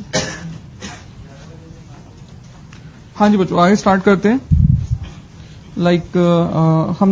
आपने कर लिया होगा, मुझे विश्वास है वैसे तो आपके ऊपर कि आपने पूरा ठीक किया होगा, राइट? आखिर आप लोग पढ़ किससे रहे?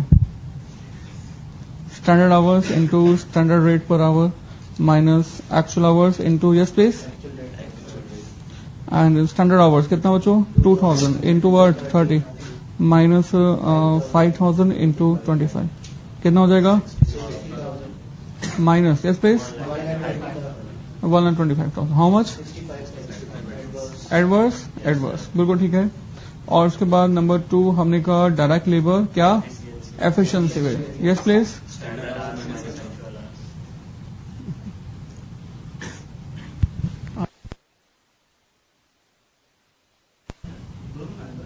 नहीं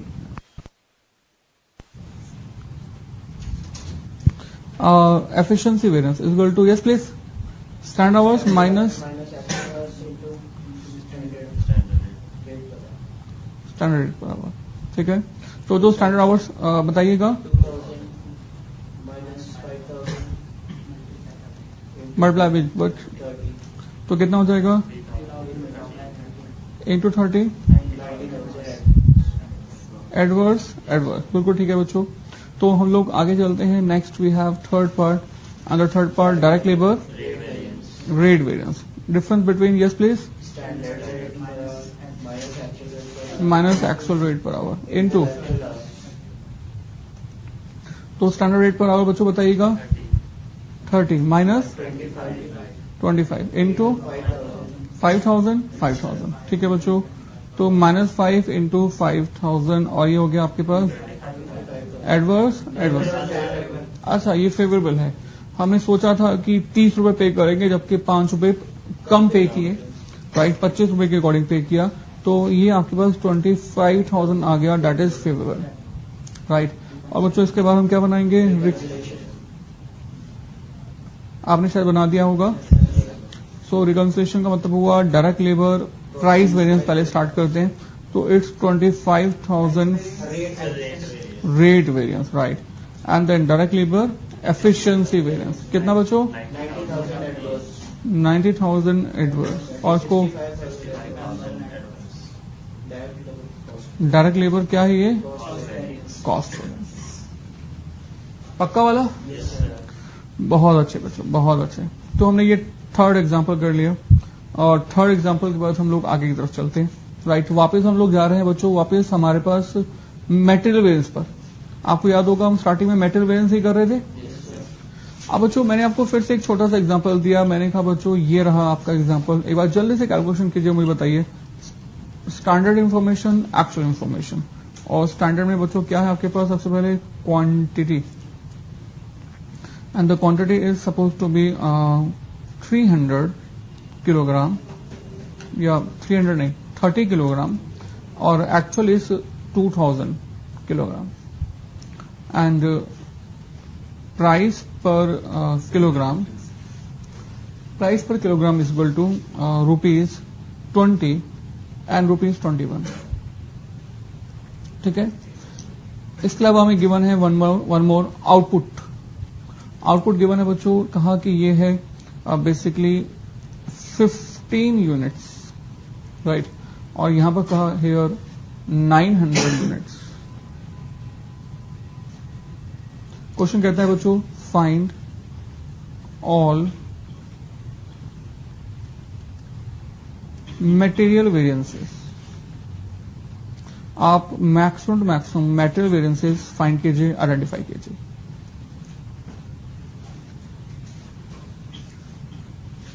राइट? तो फाइंड कर सकते हैं, कोशिश कर सकते हैं, कोशिश कीजिए। कोशिशें हमेशा हमेशा कामयाब रहती हैं। अगर कोशिश तब तक की जाए जब तक कामयाब नहीं होते, है ना? तो प्लीज डू दिस।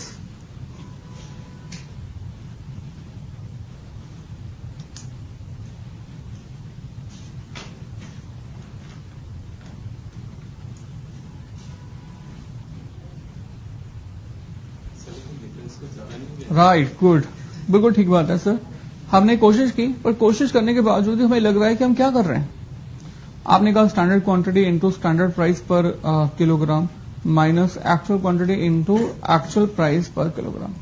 आपने कहा standard quantity 30 kilogram into standard price 20 minus actual quantity 2000 kilogram into what 21।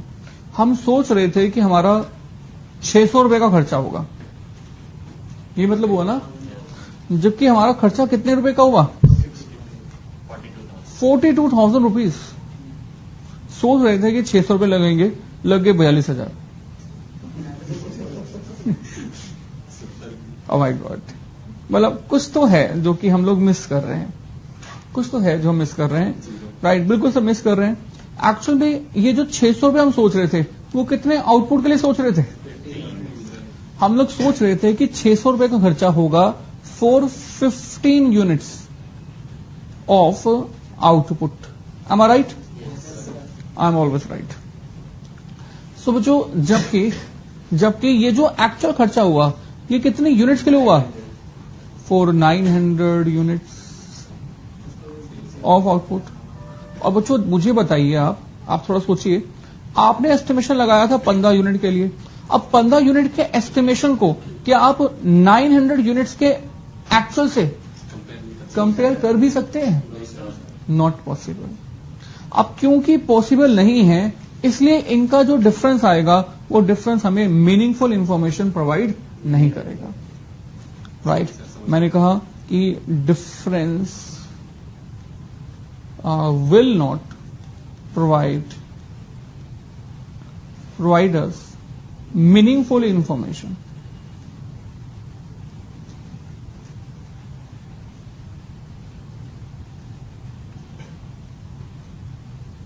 तो ये जो डिफरेंस है वो हमें क्यों ये बच्चों प्रोवाइड नहीं कर पा रहा meaningful information? Because standard output and yes please actual output are not same. ये हमें मीनिंगफुल इंफॉर्मेशन इसलिए प्रोवाइड नहीं कर पा रहा क्योंकि हमारा जो स्टैंडर्ड आउटपुट है और एक्चुअल आउटपुट है वो सेम नहीं है। Is it clear? अच्छा, तो बच्चों अगर ये सेम नहीं है तो नाउ द क्वेश्चन इज कि इसको सही कैसे करें। तो या तो ये जो स्टैंडर्ड कॉस्ट है वो हमारे 15 की ना हो बल्कि किसकी हो 900 की, और या फिर एक्चुअल कॉस्ट है वो कितने की हो 15 की। बट सर जो हम एक्चुअल खर्चा कर चुके हैं उसको तो हम चेंज कर ही नहीं सकते। ये कर सकते हैं? हम एक्चुअल खर्चा 42,000 रुपए का कर चुके हैं, और अगर 42,000 रुपए का हम एक्चुअल खर्चा कर चुके हैं तो हम 42,000 तो 42,000 ही होगा। राइट, तो हम सिर्फ और सिर्फ किसको चेंज कर सकते हैं? यस प्लीज, स्टैंडर्ड को। सर 15 यूनिट के लिए अगर 15 यूनिट हम कहेंगे कि 15 यूनिट बनाने के लिए हमने अंदाजा लगाया था कि 600 का खर्चा था। हम ये आइडेंटिफाई करेंगे कि अगर हम 900 यूनिट्स के लिए अंदाजा लगाते तो कितना खर्चा होता। मतलब हम क्या यूज करेंगे? Unitary concept. Right, what I mean, हमने कहा देखो बच्चों प्लीज ध्यान दीजिएगा, हमने कहा स्टैंडर्ड कॉस्ट 600 रुपए की है। राइट, कितने आउटपुट के लिए?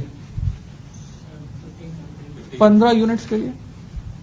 तो अगर आउटपुट 900 यूनिट्स है तो इसके लिए स्टैंडर्ड कॉस्ट कितनी होनी चाहिए? That we have to find out.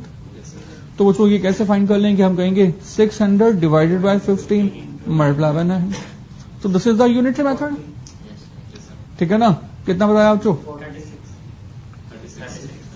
तो बच्चों अब इस 36,000 को हम लोग कंपेयर करेंगे 36,000 and 42,000 and the difference is called variance, and the difference आ गया कितना आ गया? 6,000 क्या एडवर्स। राइट, और बच्चों हम लोग कुछ ऐसा भी कर सकते हैं, इसके अलावा हम ऐसा भी कर सकते हैं जो हम करने वाले हैं। देखो बच्चों बहुत ध्यान से सोचो, ध्यान से देखो प्लीज। ऊपर देखो 15 यूनिट का आउटपुट है, इसमें प्राइस पर किलोग्राम तो 20 का ही है, बट सर 30 किलोग्राम जो आउटपुट है वो बेसिकली किससे बिलोंग करता है? 15 यूनिट्स के। अगर आप अंदाजा जो क्वांटिटी का लगाते हैं, अगर आप वो 900 यूनिट्स का लगाते, तो बताइए बच्चों आपकी जो ये क्वांटिटी होनी चाहिए थी वो कितनी होनी चाहिए थी? समझ आ रहा है? तो अगर आप ये अंदाजा लगा दो तो बस इसी क्वांटिटी को इस वाली क्वांटिटी से हम लोग कंपैरिजन कर सकते हैं। व्हाट आई मीन बच्चों, हमने कहा हमने यहां पर टोटल कॉस्ट को डिफरेंस करके नहीं फाइंड किया। हमने कहा आप स्टैंडर्ड मतलब बजटेड यानी कि एस्टिमेटेड क्वांटिटी की बात कर रहे हैं। एस्टिमेटेड क्वांटिटी आपने जो मानी हुई है कि आपकी खर्च होगी, वो मानी हुई है, आपने कहा कि कितनी 30 units 30 kg, M I right और रॉन्ग? 30 kg। और बच्चों ये 30 किलोग्राम जो है क्वांटिटी आपने मानी हुई है, और कितने आउटपुट के लिए आपने माना हुआ है? कितने आउटपुट के लिए? 15 यूनिट्स के लिए। अगर आउटपुट आपका 15 ना होकर अगर आपके पास आउटपुट 900 यूनिट्स होता तो क्या आप स्टैंडर्ड क्वांटिटी आइडेंटिफाई कर सकते हो? यस, बिल्कुल फाइंड कर सकते हैं। तो बच्चों ये स्टैंडर्ड क्वांटिटी कितनी होगी इस केस में? हम कहेंगे इस केस में हमारे पास स्टैंडर्ड क्वांटिटी होगी, it will be like this 30 kg divided by 15 and multiply by 900। कितना आता है? 1800। सो 1800 किलोग्राम का एस्टिमेशन है कितने आउटपुट के लिए बच्चों? अब बच्चों बाकी कैलकुलेशन हम वैसे ही कर सकते हैं जैसे कि हम पहले करते थे। इस पूरे के पूरे प्रोसेस को मैं आपको इसको ऐसे लिख के दिखाऊंगा, प्लीज ऊपर ध्यान दीजिएगा। इसको मैंने ऐसे आपको एक्सप्रेस करके दिखाया that for 30 kilogram of input output is equal to, sorry reverse करेंगे, for 15 units of output standard input हमारा रॉ मटेरियल कितना यूज होना था? हमने कहा इट इज बेसिकली कितना? 15 यूनिट्स आउटपुट के लिए इनपुट कितना? 30 kg। And for 1 unit of output standard input will be 30 kg divided by 15। And for हमें कितने यूनिट्स की बात करनी है? 900 units of output, standard input will be 30 kg divided by 15 multiply by कितना बच्चों? 900। तो आपने ये कैलकुलेशन कर लिया और कहा ये आ गया 1800 किलोग्राम, राइट। तो बच्चों इस पूरी की इंफॉर्मेशन को मैं ऐसे भी एक्सप्रेस कर रहा हूं आपके पास। देखो बच्चों, standard quantity, standard price per unit, right. और उसके बाद मैंने कहा actual quantity and actual price per unit. बच्चों आप भी हमेशा पूरी की पूरी इंफॉर्मेशन को हम इस वाले फॉर्मेट के अंदर एक्सप्रेस कर दिया करो, राइट। क्या मतलब? पहले लिखो स्टैंडर्ड क्वांटिटी, फिर स्टैंडर्ड प्राइस, फिर एक्चुअल क्वांटिटी, एक्चुअल प्राइस, और एक कॉलम आप और बना दो that is for the output. आपका स्टैंडर्ड आउटपुट कितना है? 15 यूनिट्स, और इसके लिए इनपुट कितना है? 30 किलोग्राम। स्टैंडर्ड प्राइस कितना है? स्टैंडर्ड प्राइस वी हैव 20 ना, 20 एंड 20, और एक्चुअल प्राइस कितना है? 21। एक्चुअल क्वांटिटी कितनी है?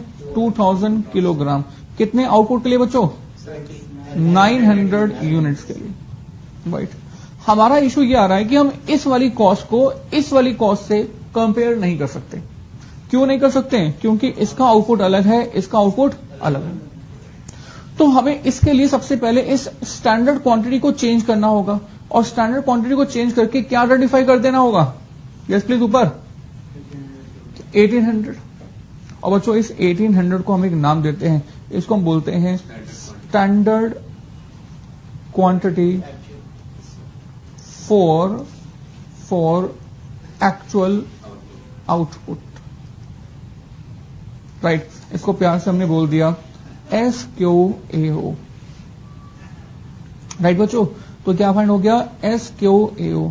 तो बच्चों आपको सबसे पहले फाइंड करना पड़ेगा standard quantity for actual output, जो आपने ऑलरेडी आइडेंटिफाई कर ली है। कितनी आइडेंटिफाई कर ली है? और ये कितने आउटपुट के लिए बच्चों? अब आप 900 यूनिट्स के लिए। और आपके पास जो ये स्टैंडर्ड प्राइस है पर यूनिट, वो तो अभी भी कितने रुपीस का है? 20 रुपीस का। अब हम इस वाले प्राइस को इस वाले प्राइस से, मतलब इस वाली कॉस्ट को इस वाली कॉस्ट से कंपेयर कर सकते हैं। ये स्टैंडर्ड कॉस्ट ही है, पर ये स्टैंडर्ड कॉस्ट कितने आउटपुट के लिए है? 900 के लिए। ये एक्चुअल कॉस्ट है कितने आउटपुट के लिए? अब जब दोनों का आउटपुट सेम हो गया then the cost can be compared. तो बच्चों कहने का मतलब ये कि अब आप जब डायरेक्ट मटेरियल कॉस्ट वेरिएंस निकालोगे तो इस डायरेक्ट मटेरियल कॉस्ट वेरिएंस के अंदर ये पहले लिखते थे SQ into standard price per kilogram minus actual quantity into actual price per kilogram. पर अब हमारा जो ये एसक्यू है ये एसक्यू नहीं होगा, एसक्यू की जगह क्या होगा?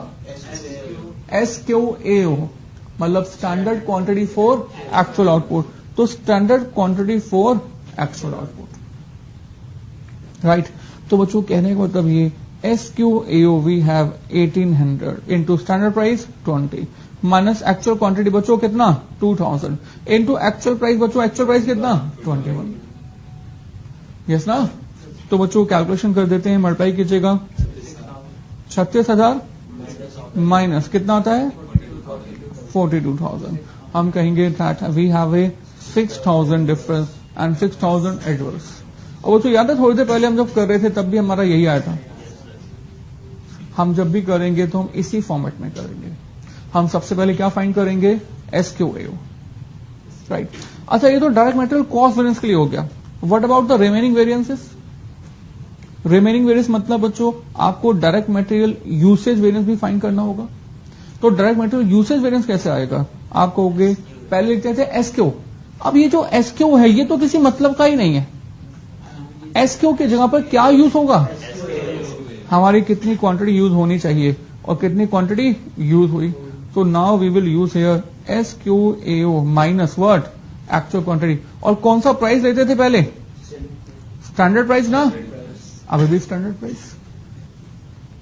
तो बच्चों एसक्यूएओ, तो ये एसक्यूएओ कितना है? दिस इज यस प्लीज 1800 और माइनस एक्चुअल क्वांटिटी ये कितना है? 2000 और ब्रैकेट क्लोज कर देते हैं। स्टैंडर्ड प्राइस पर यूनिट ये कितना है? ₹20। तो बच्चों ये बन जाता है 200 multiply by 20 and this means how much? 4000। Adverse या favourable? Now it is adverse. Is it clear? तो बच्चों पॉइंट नंबर 3 पढ़ते हैं क्या? Direct material price variance. और बच्चों ये क्या था? Difference between standard price per unit minus actual price per unit into में यस प्लीज एक्चुअल क्वांटिटी ना, एक्चुअल क्वांटिटी। तो बच्चों स्टैंडर्ड प्राइस पर यूनिट, और ये स्टैंडर्ड प्राइस पर यूनिट कितना था? 20 माइनस 21 और एक्चुअल क्वांटिटी इज 2000 है ना। तो बच्चों ये हो गया 1 डिफरेंस इंटू 2000 और ये हो जाता है 2000 एडवर्स, राइट। तो this becomes 2000 what? Adverse, right. और बच्चों फिर से अब हम रिकंसिलेशन बना लेते हैं।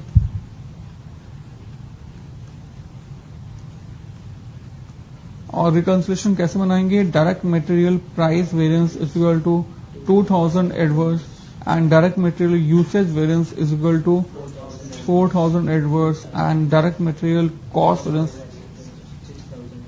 6000 क्या? adverse. So this is we have. Is it clear? अब जो जिस तरह से हमने ये मटेरियल में किया, क्या ऐसे ही लेबर में भी होगा? बिल्कुल होगा। वहां पर भी हम लोग अब एसक्यू मतलब पहले हम लिखते थे स्टैंडर्ड आवर्स, अब वहां पर स्टैंडर्ड आवर्स नहीं लिखेंगे। स्टैंडर्ड आवर्स की जगह पर standard hours for actual output लिखेंगे। और standard hours for actual output find करने की जरूरत कब पड़ेगी? जब आउटपुट सेम नहीं होगा, राइट।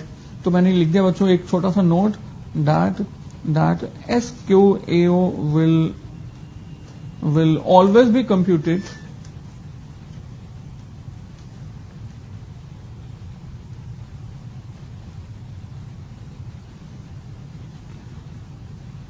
when standard output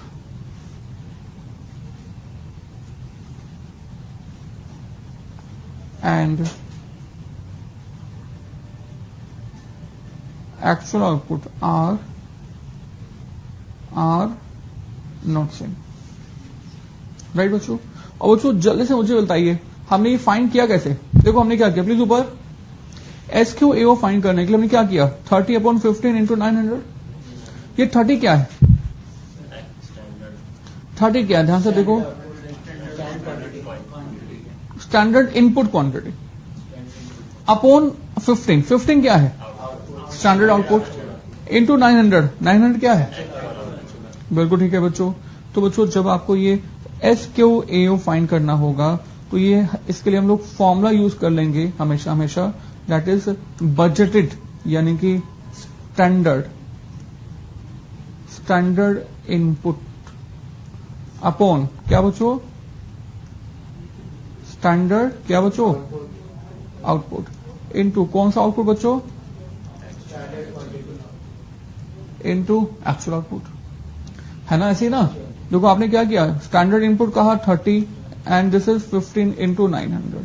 फिर ऊपर एक बार ये 30 अपॉन 15 करके क्या आ जाता है, 2 आ जाता है ऑब्वियसली, मुझे मालूम है, पर ये 2 अपॉन 1 है, ये 2 अपॉन 1 क्या शो कर रहा है, सर एक आउटपुट बनाने के लिए 2 यूनिट लगा। हाँ, एक आउटपुट बनाने के लिए कितना इनपुट चाहिए हमें, तो इस 2 अपॉन 1 को ऐसे लिख सकता हूं that standard input for 1 unit of standard output,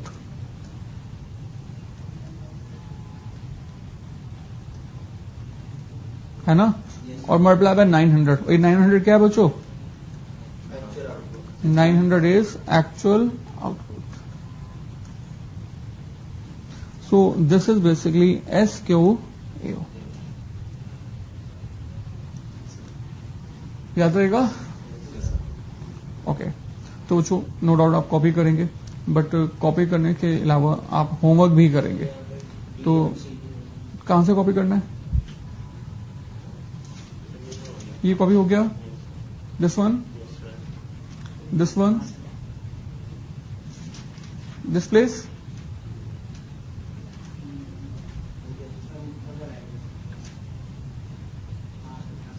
okay. Just मुझसे मैं आपको होमवर्क दे देता हूं, बच्चे बुक दिखा दीजिए। तो बच्चों हम लोग आपको होमवर्क दे रहे हैं, अब ये होमवर्क कीजिएगा। कुछ क्वेश्चंस आपको मैं दे रहा हूं, आप नंबर लिख लीजिए और होमवर्क में ट्राई कीजिएगा। ज्यादा मुश्किल नहीं है, बहुत आसान है, पर मैं चाहता हूं कि घर में जब आप जाएं तो कुछ रिवाइज हो जाए, है ना। सो 1.1